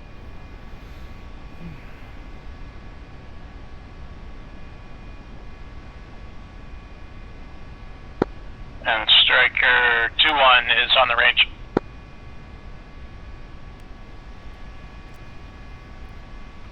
You want to form up on me, Twinkie?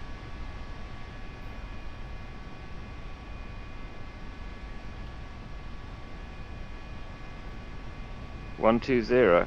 Increase traffic, striker 32, departing to the north for range 62 alpha. 130, go. Last call, increase traffic.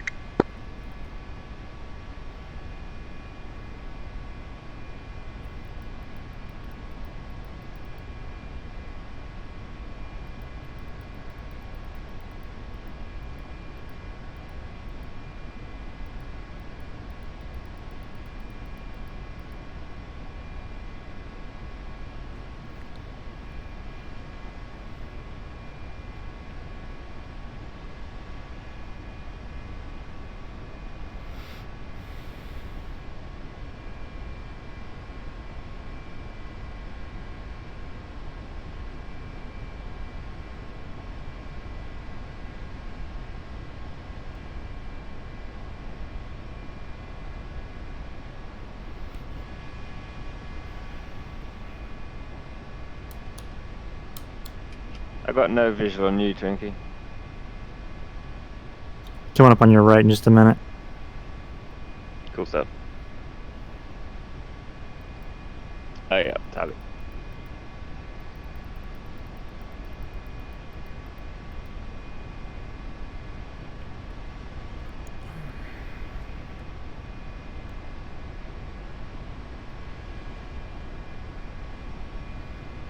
Striker, thank you. Checking back in. Frequency 256.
Say speed 22. 300. 200.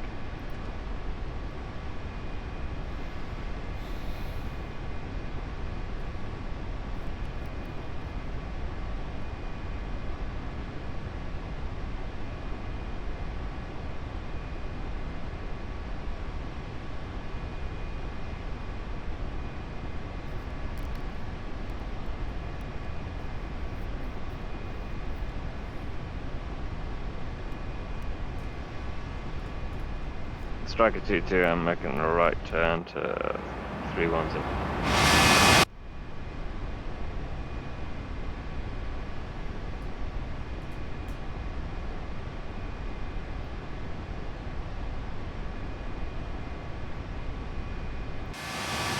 Range is up straight ahead and then right, Twinkie, right?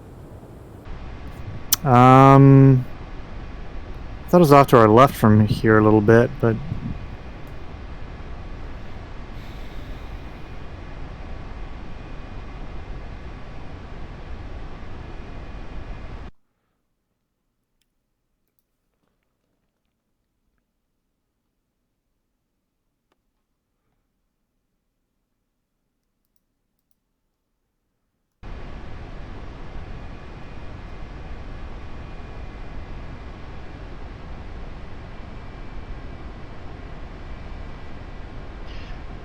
Looking at the map, 63 Alpha is straight ahead, like 310, and then next valley over, and then turn up. all right, following you.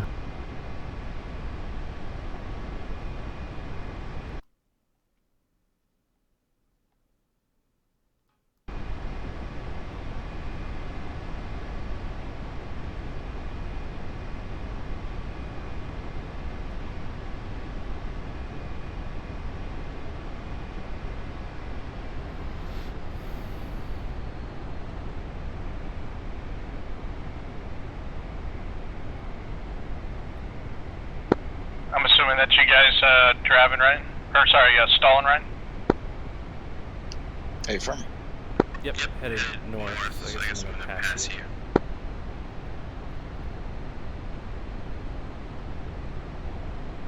So Twinks, that's Creech on our 10 o'clock over there, right?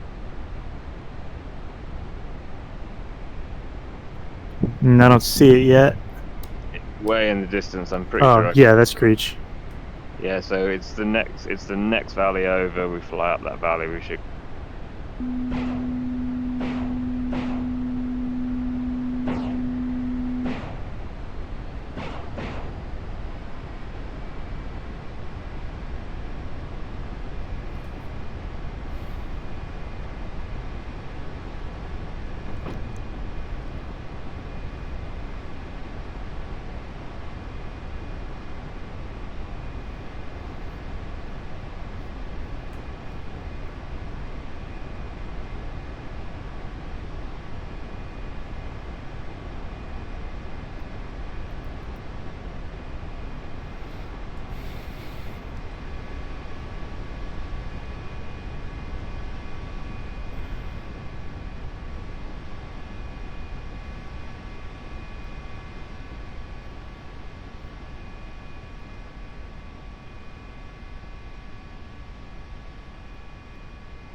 Striker 1, Striker 2 and 3, we've got the range in sight, which is the south. 765,000 feet.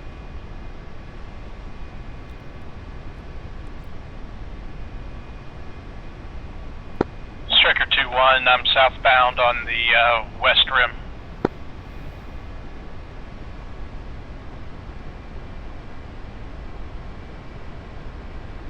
Southbound on the west rim, right out. I'll try and pick you up on your northern bound turn. Say altitude, Striker 2-1. Striker 2-1, 6,000. Right.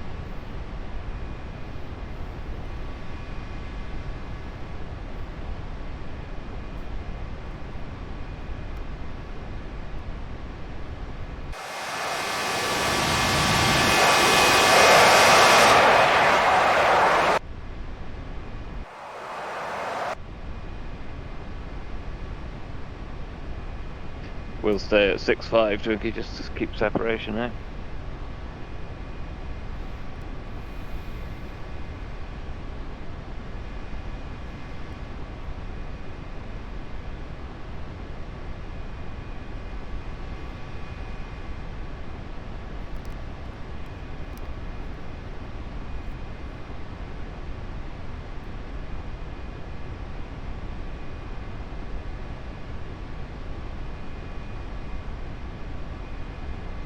I'm over the little ridge line on the south end of the range, turning northbound. Roger, I think I'm just off to your east. I'm at 6.5, looking.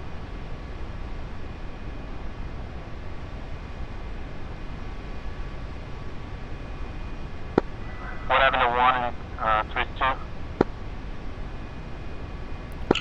and 3-2 is with Asu already joined on the rear. I have everybody in sight, except, Hawaiian's back to the north.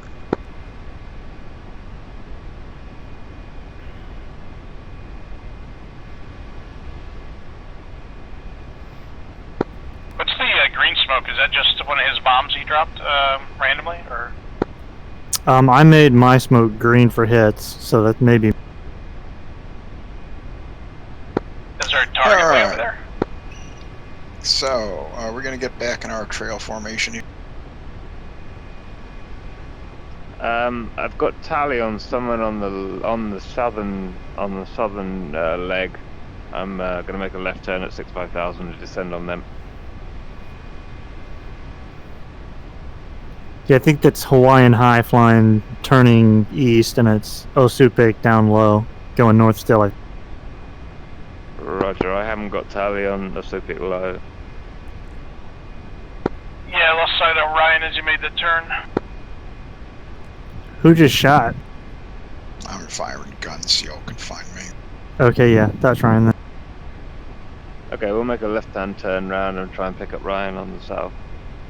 We're at 7, so we're going to stay above you until we've got good.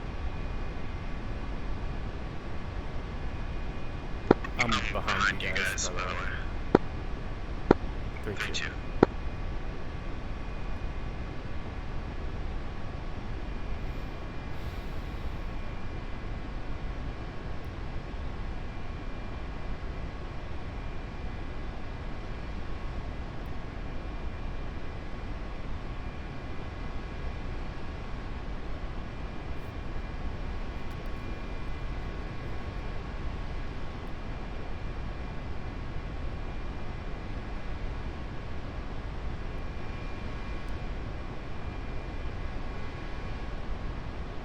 I'm guessing Ryan is the the southmost aircraft?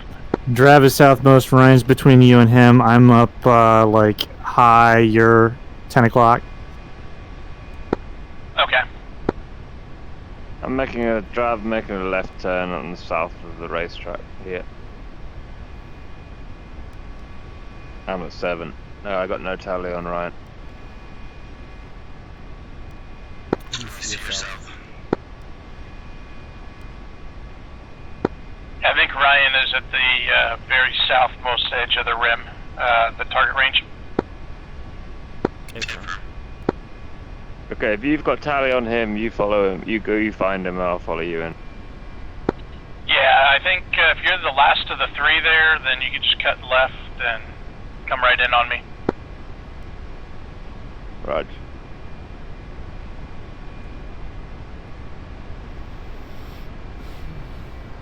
Okay, I'm overhead that weird crop circle at the south there. Okay, so I am, you turn southbound now, and I'm going to be straight in front of you. Roger, Roger. I'm 7,000. I'm 6,000 climbing up to meet Ryan. He's Yep, passing off my tally. left now. I'm turning Gotcha. in. Coming in on you.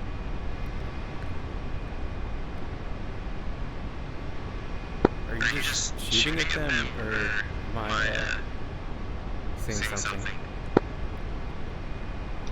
I'm shooting so people can find me. Oh, I gotcha. Okay, well, I thought you were Ryan, so... We got... Someone's formed up. I got tally on aircraft heading northbound on the circle. Yeah, you're behind me. I think Ryan's passing under me. A mile behind. Just got S-turn to the right to build some space.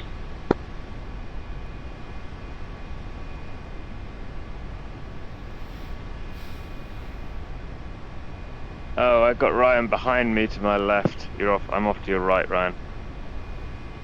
See your gunfire.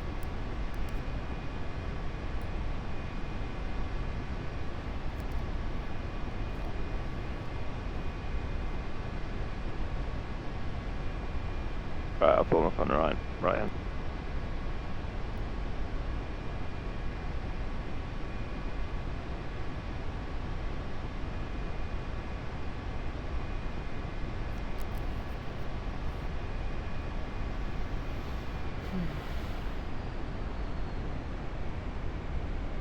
Twinkie, you still got visual on me? Yeah, I've got everybody. Got it. Okay, and Ryan, you're coming up on the south edge of the actual strafing range. Hey, from.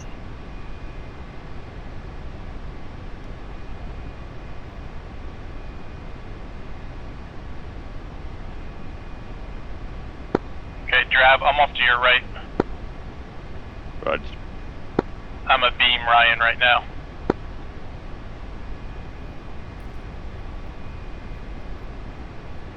No Joe. Yep, gotcha. See ya. Okay, I'm gonna slot in. Okay. Me.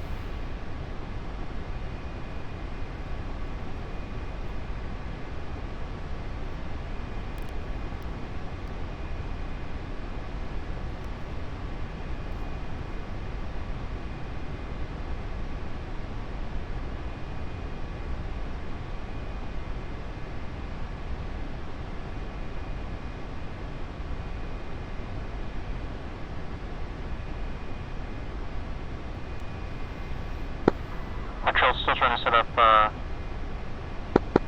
line here, right? 2 nautical mile trail. Hey, firm. Roger, switching trail. Alright, we'll turn at the smoke and come back to the left 180.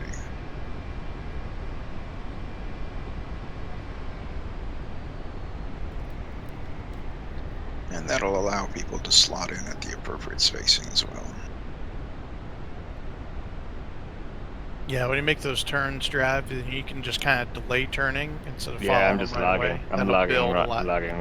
lagging right now.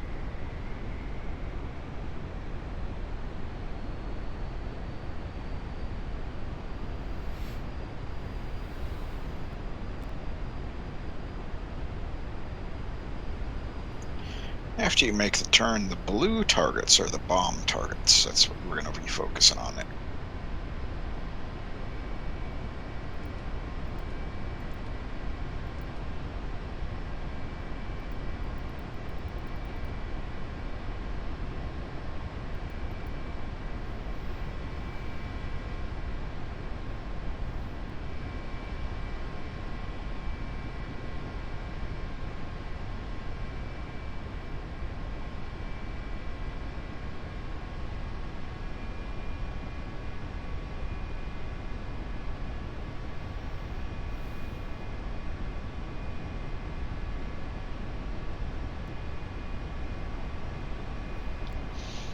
Alright, after you complete that turn and you're straight and level, go ahead and flip your master arm switch on. Select the 2 innermost pylons, set the mode knob to bomb, and then take a look at the instrument panel that shows the machine gun rounds.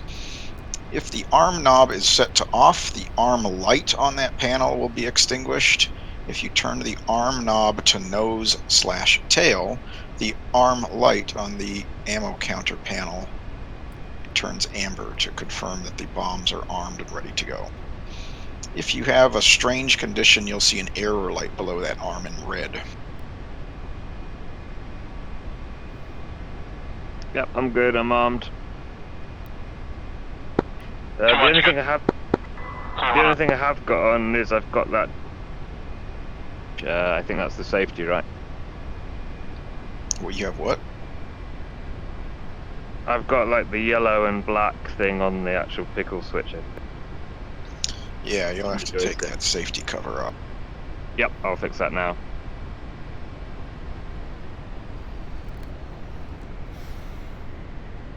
And these dummy bombs, they're supposed to simulate the same flight path as a Mark 82? Is that Affirm.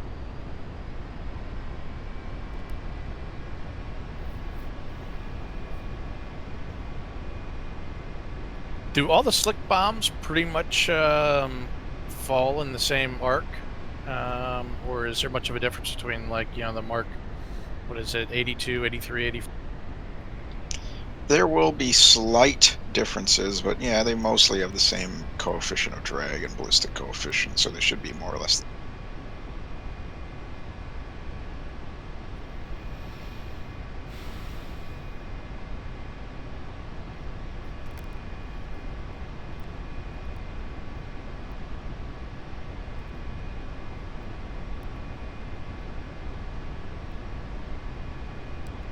Okay, I'm making my turn in on the western blue target.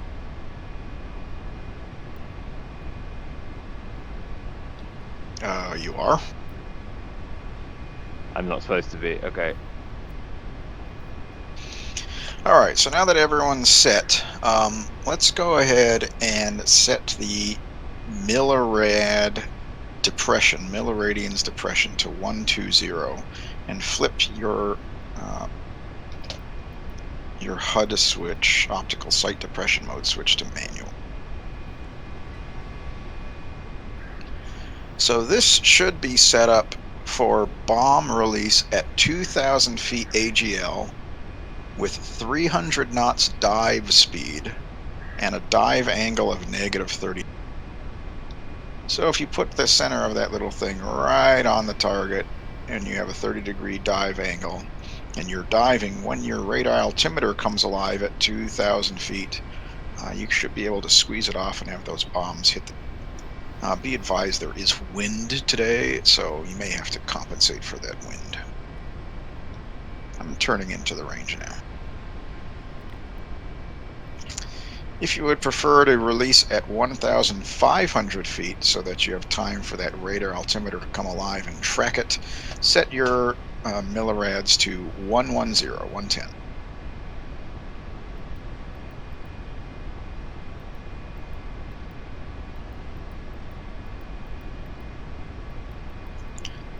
After you make that turn into the range, just pick your favorite of the 3 blue targets out there and line yourself up, get appropriate altitude so that you can make that 30-degree dive angle and have it set before you hit 3,000 feet AGL so that you have time to correct and line yourself up. For a lot of these munitions, rockets, guns, and bombs, rudder is going to be a key control input to help you get some last-minute lineup.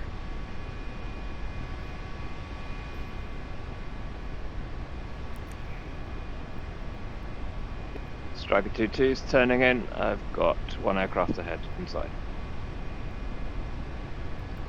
2-1, I followed drive around that fiasco.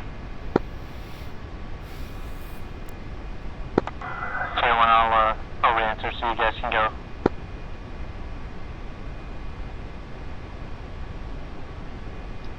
So the ground level at the range is about 3,400 feet MSL.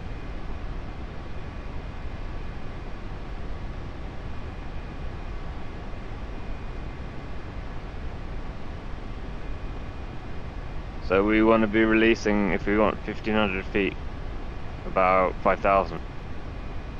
Affirm. And you should have your radar altimeter on to confirm. Yep. And what dive angle did you say we're trying to use? Negative 30 degrees. Negative 30. Thanks. Alright, Striker 2-2 is taking the western target. I'm at 8,000. Right, Striker 2-3, I'll take the northeast, back one.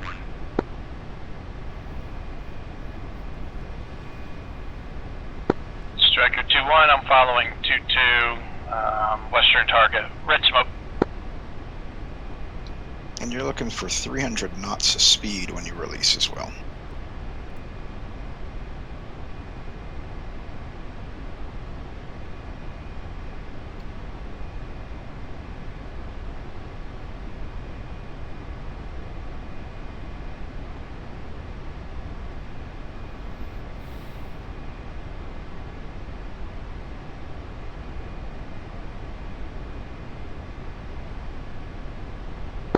Alright, phase 1, we'll take the close east, the southeast target.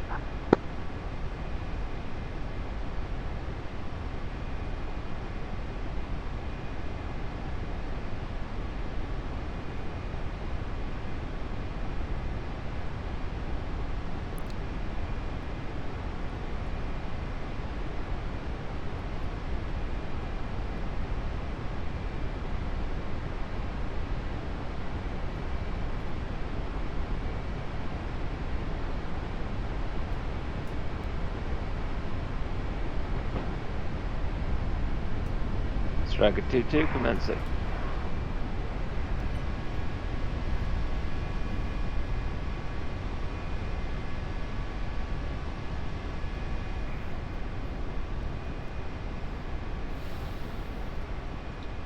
And after you come off the target, we're going to turn at the smoke.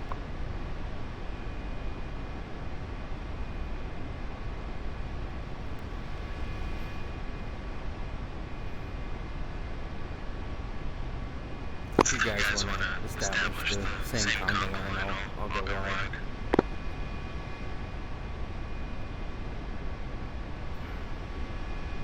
Okay, what Yeah, right, questions I'm do you coming have on round to basic bomb I'm coming release? round to just coming round to that fast turn on that.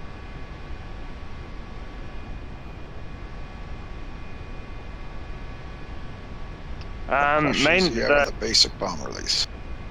that 30 degree and You're getting chopped off.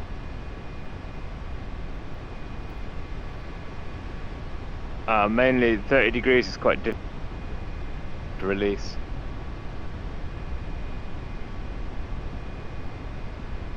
I found the 30 degree not to be too bad, but managing the speed, when I looked down, I had picked up quite a bit more than I thought, which could explain why my bombs are sailed past the target. Right. Alright, so before we talk a little bit about that, let's do a variation here as we're crossing over the rain. Flip that bomb knob left one click to rip for ripple. And turn your ripple time all the way to 200 milliseconds to the right.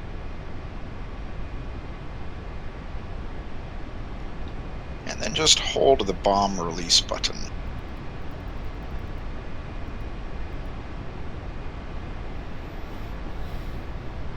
Should ripple away your remaining bomb.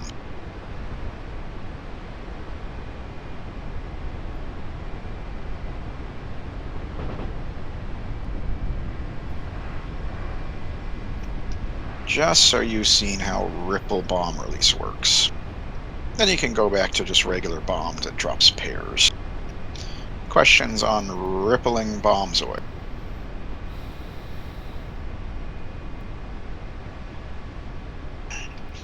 So this ripple option only has time, and your largest value is 200 milliseconds between bomb release. Other aircraft with fancier computers on board, you can set the distance between bomb impacts, and it figures out, based on your speed and dive angle and altitude, what the timing is between bomb releases. All right, so this bombing run, we're going to do something a little bit different.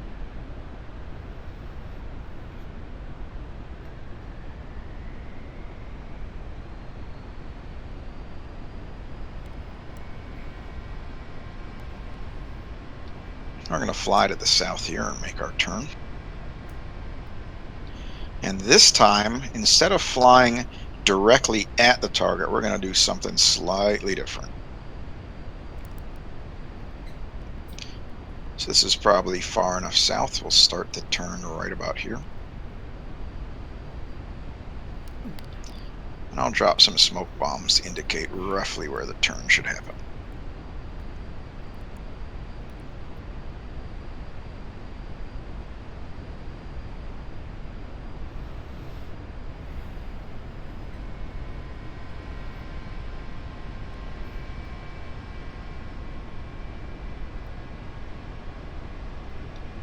Alright, once again, the bomb targets are with blue smoke.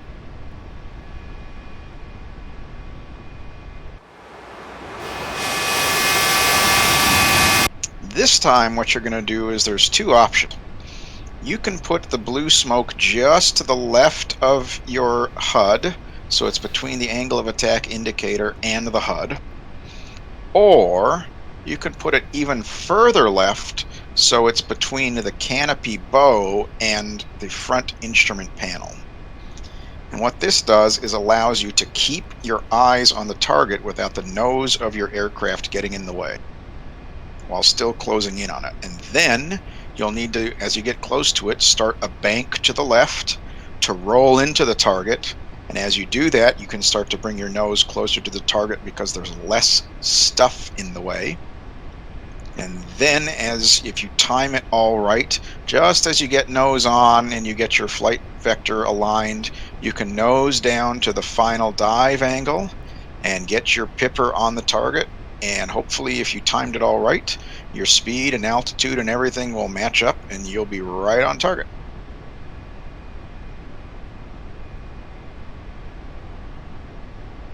Alright, Striker 2-2's on the western target, purples. Striker 3-2 on the northeastern.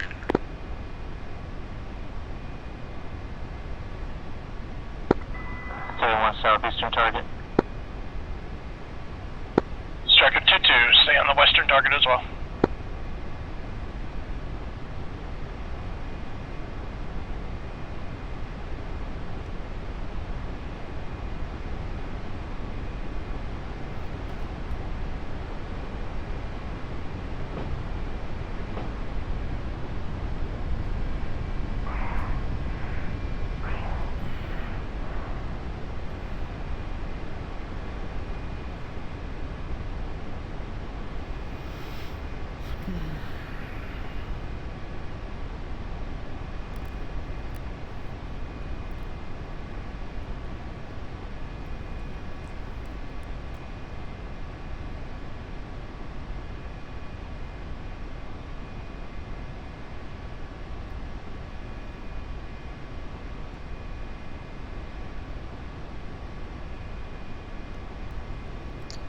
Alright, as you come off target, I've dropped more smoke bombs. We'll start our turn there to head back to the south.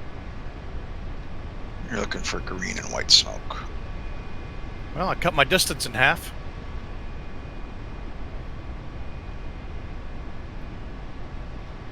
Okay, questions on that better approach to the bombing target? It's easier. Are you guys getting scores or not, or do you have to actually have the target marked? I'm getting scores. I'm getting scores. They're not very good scores. Oh, yep, I got one. Poor. Nice.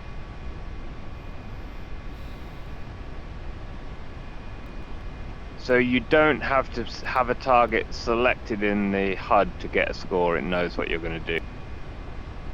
It's just looking for impacts. It looks for who owned that munition before the impact, and then the script is sending that player the associated method. Perfect. All right, so it looks like a majority of people's bombs were long. Any idea why that might be? My angle's changing as I pick up speed. I'm not maintaining a constant angle. I don't know. I'm weird. Mine was to the north of it slightly, so slightly off course. Wind maybe. Okay. All right. Yeah. All right, look down and look at how hard that wind is blowing. Yeah. If I had counted for wind, I think that would have been pretty good. Aha. So brand new air-to-ground guys frequently neglect the wind, and it's even worse in a flight simulator because when you start to do air-to-ground stuff, you just set up a mission for yourself or someone set it up for you and set it to no wind, and you didn't learn the hard way that wind is a factor. So now that we've done 2 approaches with bombs, and now we're looking at the wind and we're seeing how hard it's blowing down there, let's try another approach and see if we can't bring the Pipper to the south appropriately, looking down at your markers at how much you missed, and get it closer to the bullseye.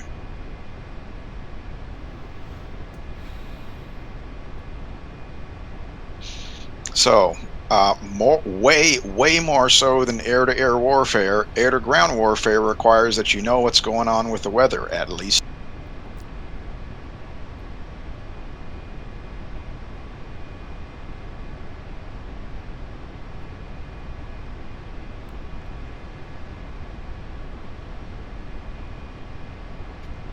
I'm going to drop a smoke bomb here, and when it hits, that'll be your turning point.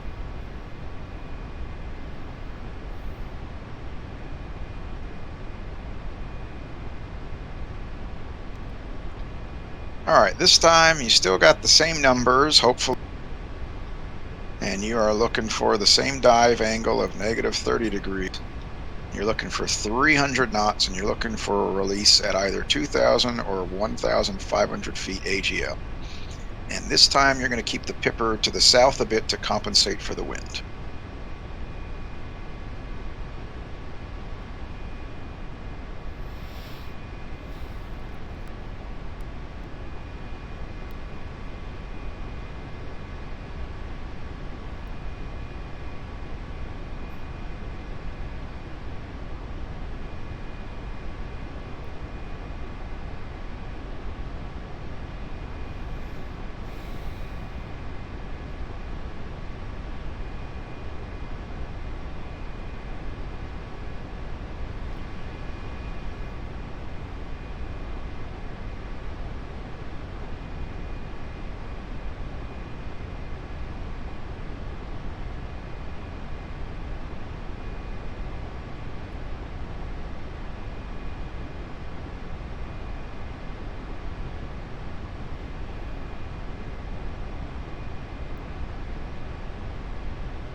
Okay, questions on that maneuver. Again, a little bit more practice, a little bit more experience, but also knowing to compensate for the wind. Hopefully everyone got considerably closer than the past several bombs.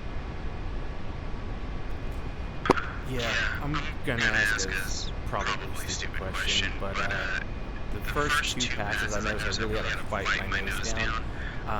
So the third time I went ahead and fixed the center before I rolled in. Is that pretty normal, or was I kind of doing it wrong? I mean, it's up to you on how you want to trim your airplane as.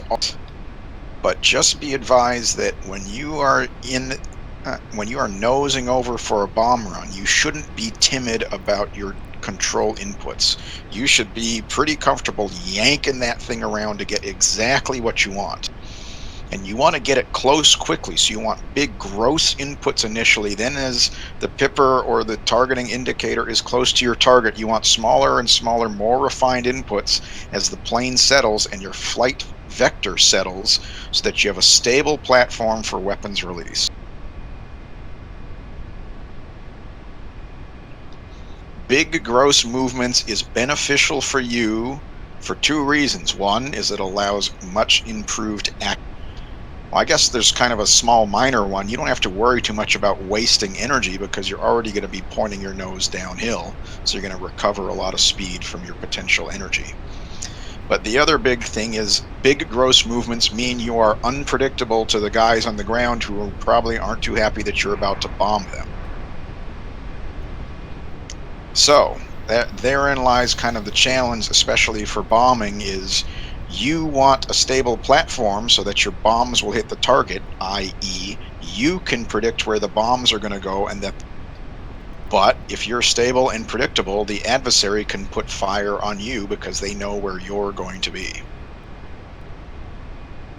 So right now the targets aren't shooting back, but later on they're going to shoot back. And so you don't have the luxury of 7 or 8 seconds to get a nice stable platform. Okay, I'm just going to wait until the pipper gets, okay, I'm waiting until the altitude is right. Okay, now I'm going to release. You just aren't going to have that in the battlefield.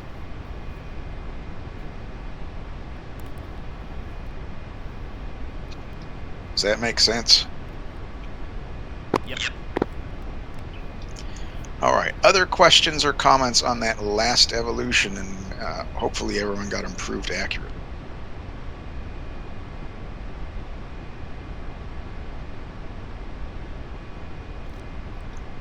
All right, I've dropped some smoke bombs to mark the turn again to the north, back into the range. We'll make one more. Pick your targets, and this time we're going to do the same thing. You're going to compensate for wind, same thing we just did, except this time as you come off the target, instead of naively just pulling up and straight, you're going to pull up and roll to one direction or the other and look back to get yourself some immediate bomb damage assessment, BDA. You're going to try to see how close you are. I mean, the script is doing it for you, but you're going to look back and see how close you were. And later on, when you have explosives in it, see, did you actually blow up the thing? Do you need to come back and make another run? Because you're already close to the target you had to be to drop bombs.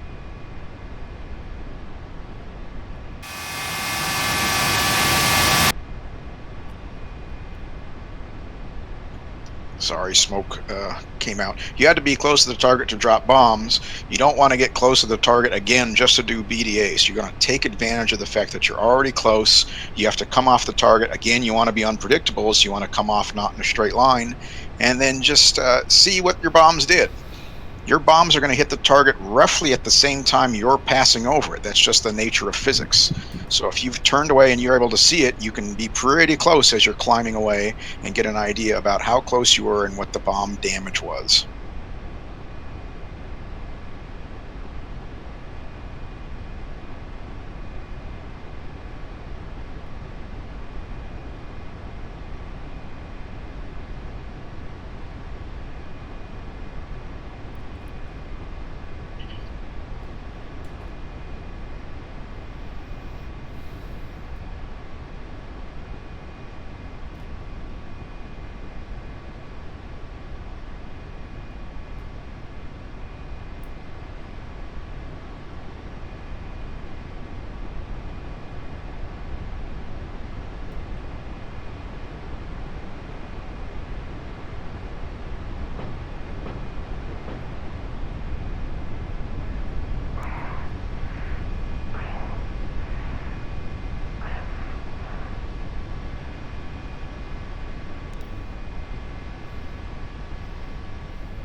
Is that a blue smoke to the northeast, like a really tiny target?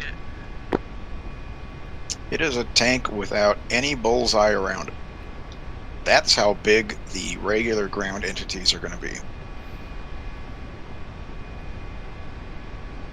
I.e., not very.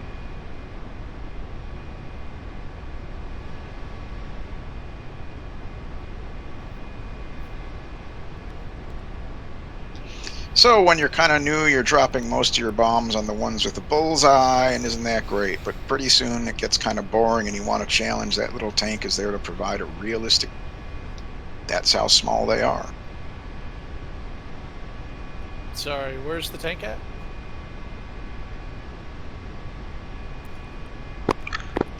Northernmost blue smoke.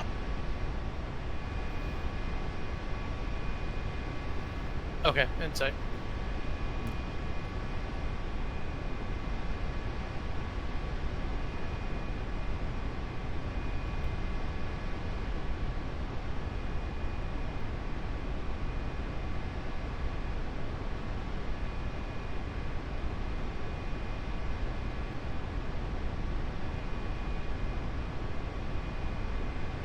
Closer, still port, much closer.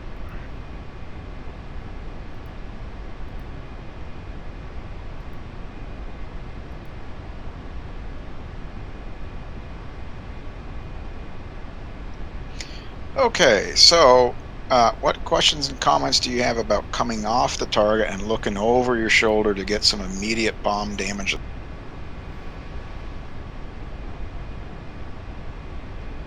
I take it you can just do it as soon as the bomb's gone, right? Right, as soon as the bomb is not physically connected to your airplane anymore, it's impossible for your airplane to influence. So you're free to make any maneuvers you want.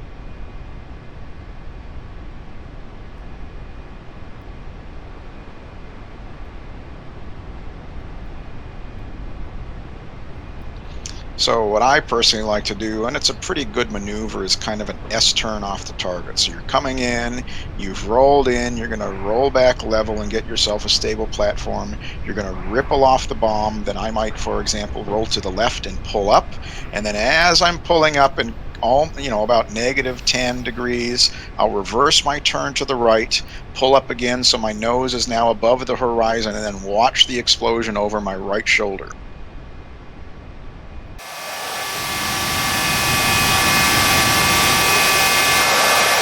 Bombs should hit the ground at roughly the same time you would have hit the ground.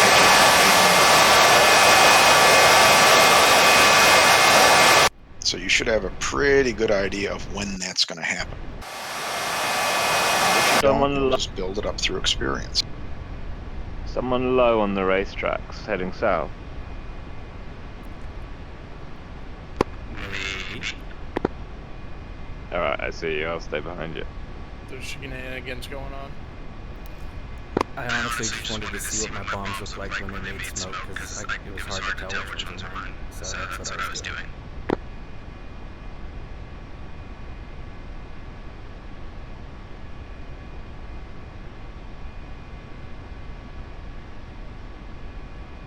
Okay, I've got you in sight anyway. All good.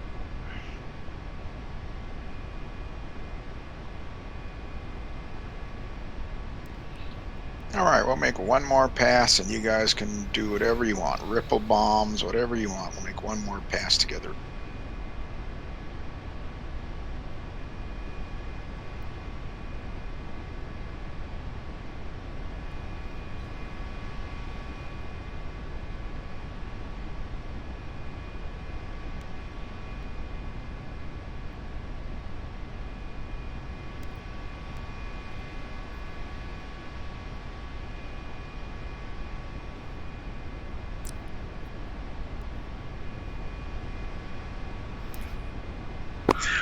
In like a more realistic scenario, is there ever a time when you sort of drop bombs and shoot guns at the same time, or is that kind of too much? I don't think there's ever a time when you're going to do that.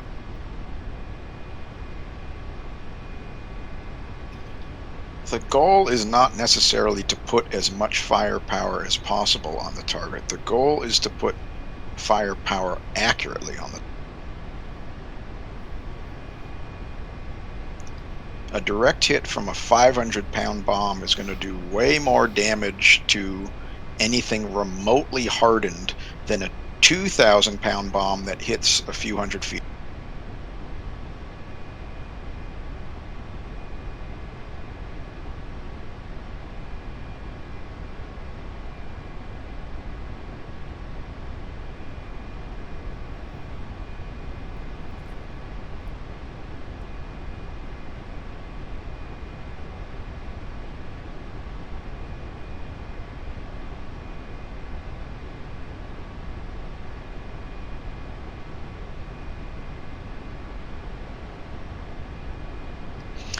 And that, by the way, is the way nuclear weapons work. Initial nuclear weapons were all about big explosions, lots of megatons. And then the accuracy of nuclear weapons increased, and now we'd rather put 80 kilotons exactly where we want it.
Alright, so that is the crash course to the range. It's kind of busy with 5 airplanes up here, but when it's just you or just you and a buddy, it's a lot easier, a lot less hectic, and you have some, the unlimited ammo allows you to have multiple revisits in a.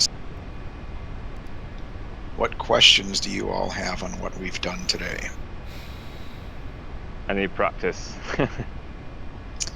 Right, so yeah, I mean, the range is here. Again, you don't have to rely on a human. You can get as much practice as you want, even if there's no other human available. You just fly in, it automatically grades you. And later on, kind of the next sessions, we will talk about how to move around the bombing area. So we did a little bit of preparatory work here today. First, we were naive. We just kind of flew directly at targets and dropped bombs, fired rockets, fired guns. Next session, we'll talk about how to smartly move around the bombing area. And if you practice with another human, and you probably got some previews of it today, you'll see, boy, when there's more than one airplane in the area, it could get dangerous. You could crash into each other. You need to be aware of where the other guy is. And so we'll talk about kind of operations in the bombing area and how not to do dumb things to cause you to crash into your allies.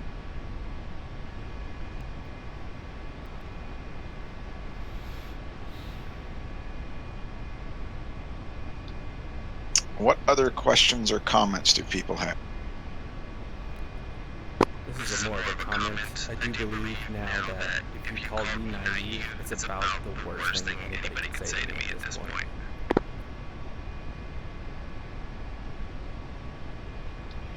It's just that people are unskilled, right? They're naive, and so they do unskilled things, and that's most of the DCS.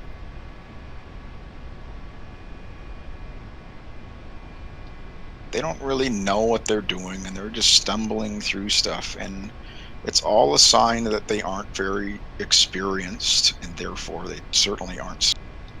Which is okay, except people think that they're amazing in spite of all that. I know, I was teasing. It's just like every time you start a sentence with the naive person, it is definitely something I've done at one point or another, so it's like, shit.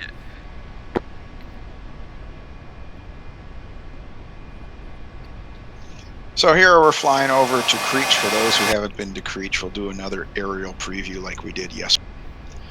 This is the nearest base. So while we do have unlimited ammo, we do not have unlimited fuel because, I don't know, the developers of this plane screwed it up. So eventually I'll need to refuel, and this is the nearest convenient place to refuel.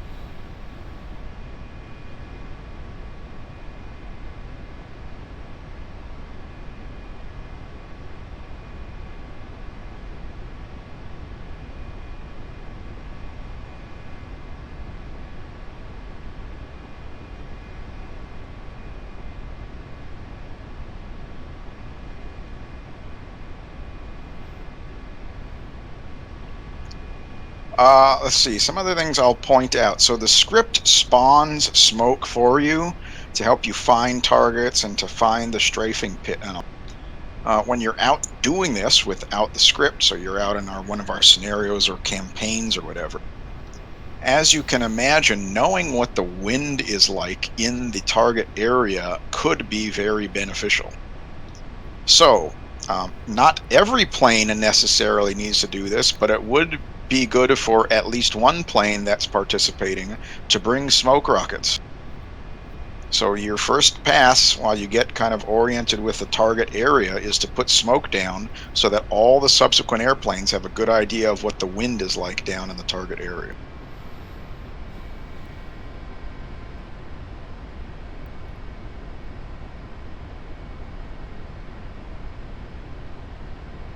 Is there, well, I'm sure there is, but is there such a thing as, like, almost like a rule of thumb to where you could take the parameters like that we were using with 30 degrees, 300 knots, release at 1,500 feet, and make them aggressive in such a way that the wind wouldn't matter? Or is that not a thing? Well, the less time the bomb spends in the air, the less time the wind has to act.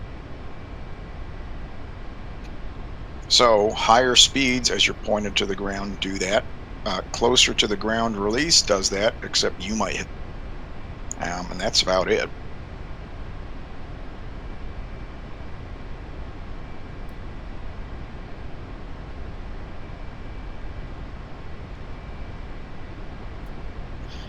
So up ahead and just to the left is Creech Air Force Base. There's two runways. The big long one is the one that the artificial intelligence uses. Sometimes the wind is beneficial for you to use the shorter one if for no other reason than you can avoid the AI. The wind today is very beneficial for using runway 13.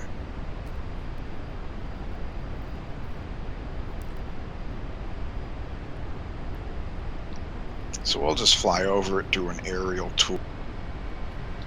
If you're using the big long runway out to our right, you see kind of some mountains. That's where the base crosses over for landing onto this runway, as you can see. The only frequency I'm seeing on the civilian charts is 18.3, I think, for Creech. Is there a different one? Yeah, this is 360.6. 3606.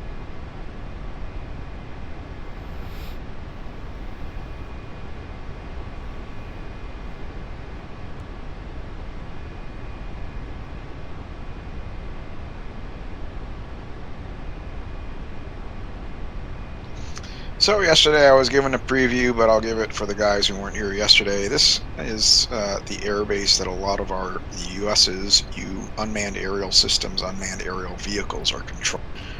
So there's all sorts of little trailers that we have operators in, and they control UAVs around the world. It's also where a lot of UAV research happens. So kind of the cutting edge UAVs are going to take off out of Creech and probably work in concert with Groom Lake Area 50. And of course, some of the hot new stuff coming out in the next 5 to 10 years are stealth UAVs. So undoubtedly, they're being tested right now.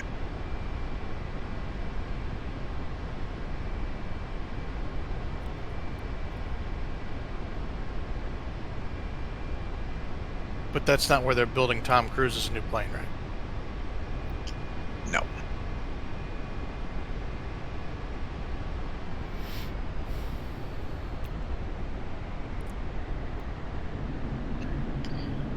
All right. That essentially concludes what we had to cover today. What questions and comments do people have about anything that? Make a comment. This was a hell of a lot more fun than I thought dropping bombs would be.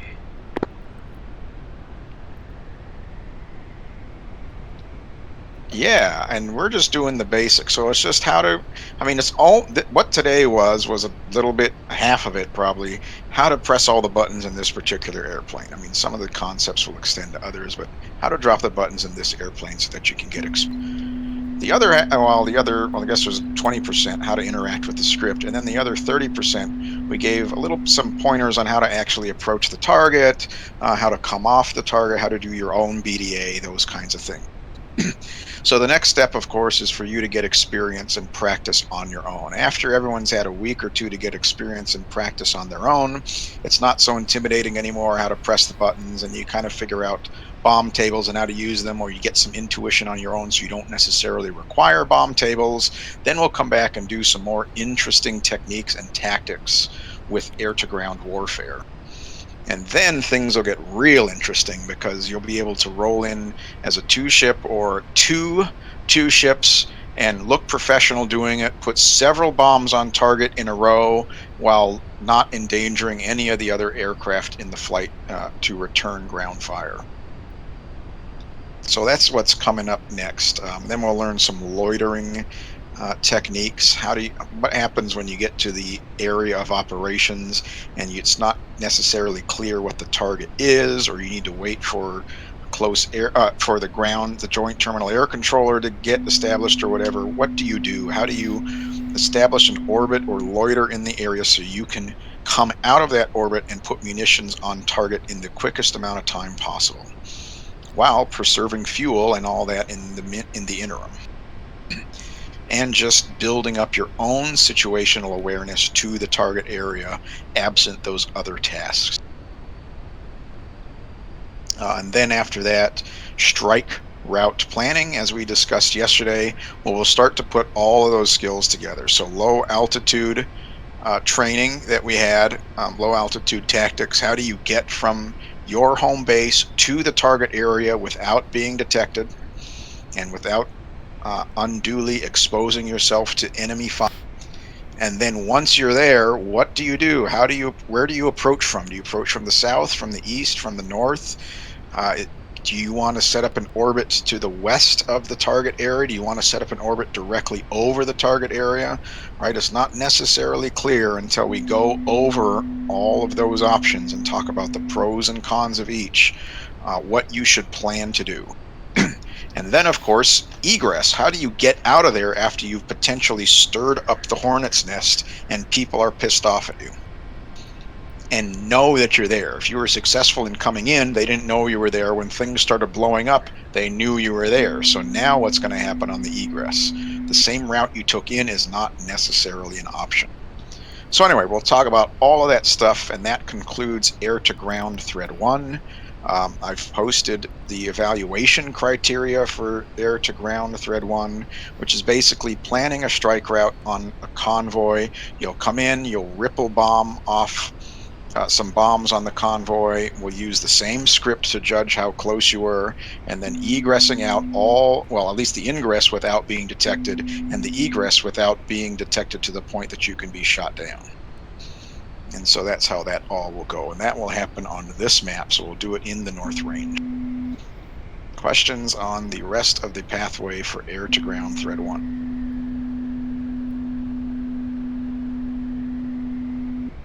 Not on the thread, but is there still such a thing as a forward fast, or was it fast forward air control, where you have airborne asset that's marshaling the attacking?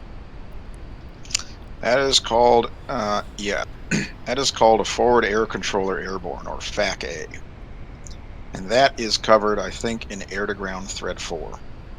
Because you need to go through joint terminal air controller training first, which is doing terminal air control from the ground, so you can understand how that whole construct works before you try to do it from the air, which adds yet another layer of complexity.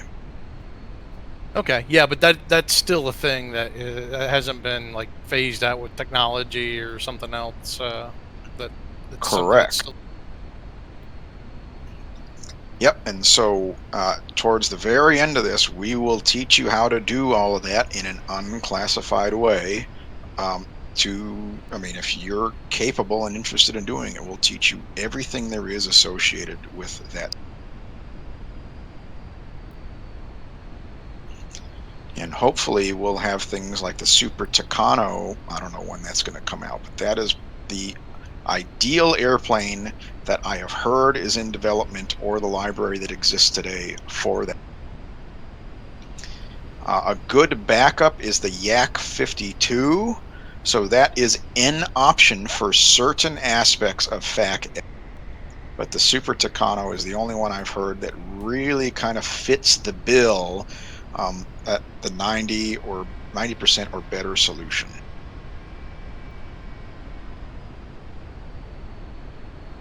So who knows? Hopefully it'll come out in the next 12 months. We can all hope.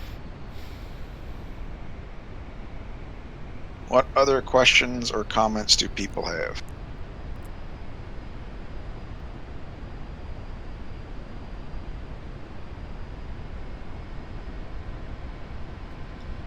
Okay, so next weekend I have tentatively planned air-to-air thread 1 evaluation. We'll see if the people who have been doing that are going to be ready to go.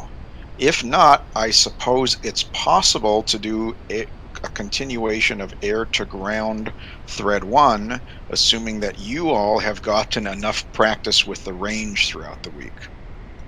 If not, we'll just roll it to a subsequent weekend. Questions on the upcoming schedule?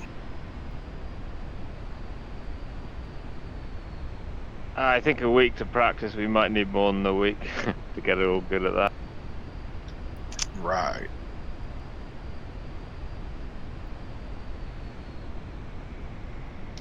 So it did collect some statistics about how we did today, so you can go look and see where you are on the.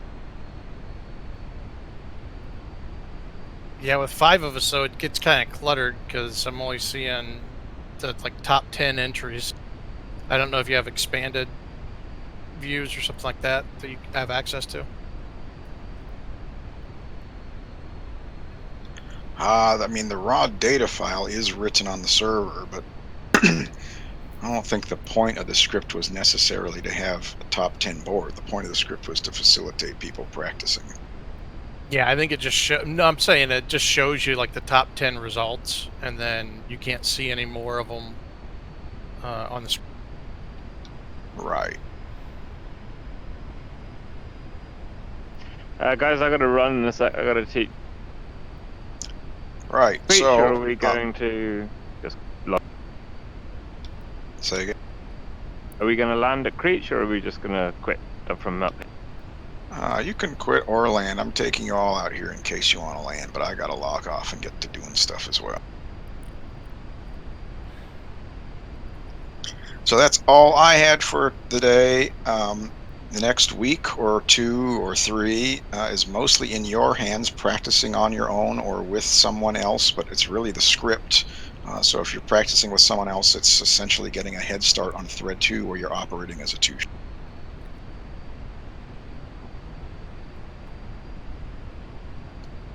All right, I'm out of here. All right, thanks, see Ryan. you all later. Thanks. Okay, cheers, Ryan. Thank you, Ryan. A lot of DCS Academy today.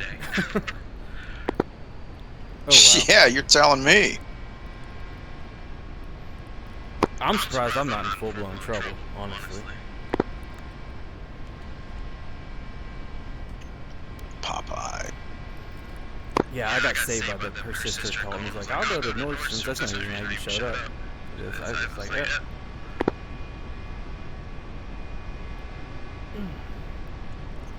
All right, I'm gonna land at Creech and then log out from there. So what the hell, line quits and we just say, fuck the formation? I'm landing. I'm landing. I don't even have to ask. I know who's shooting at me.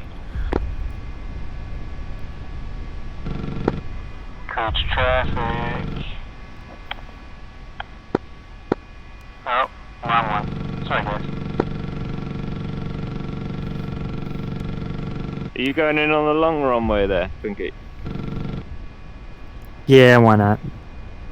Alright, I'm gonna land next. I had the worst fucking luck today, man. The second crash, you can see on TAC view, my controls just stopped working because I got alt. Yeah, I don't know why that's so easy to do in this game. I had an update from Oculus Rift, and it decided so then it pulled me out again.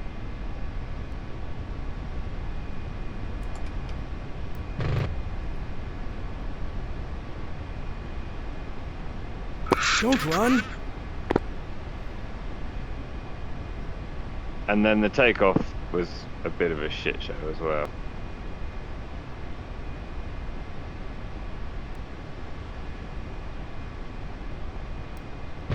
Yeah. Oh, there's quite a crossing here. I saw those. Like I said, don't run. I saw you shooting at me. I'm gonna tell.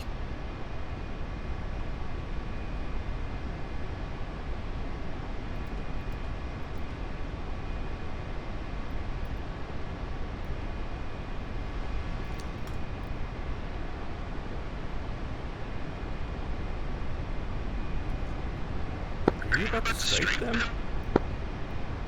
Oh, DCS crash.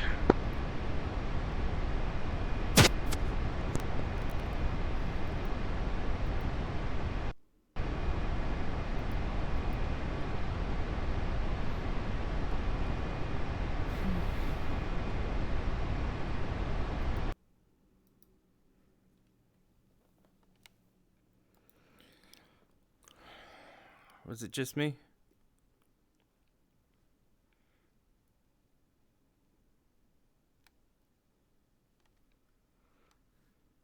Sorry, there's one of you that's stuck in midair on short final. I don't know which one that is. And the other guy seemed to be. Yeah, I think I was behind you and I locked up. Yeah, I don't know who the other guy was in formation. Was that Twinkie or Might have been Draft. Drav? Yeah, I crashed out. The server's down for me. I think it has something to do with multiple rocket launches. I think you might be right, because both times it crashed, it's because when we had loads of rockets. Well, and there were a bunch of rockets that were going by you shortly before you. I was going to save you in theory, but I crashed.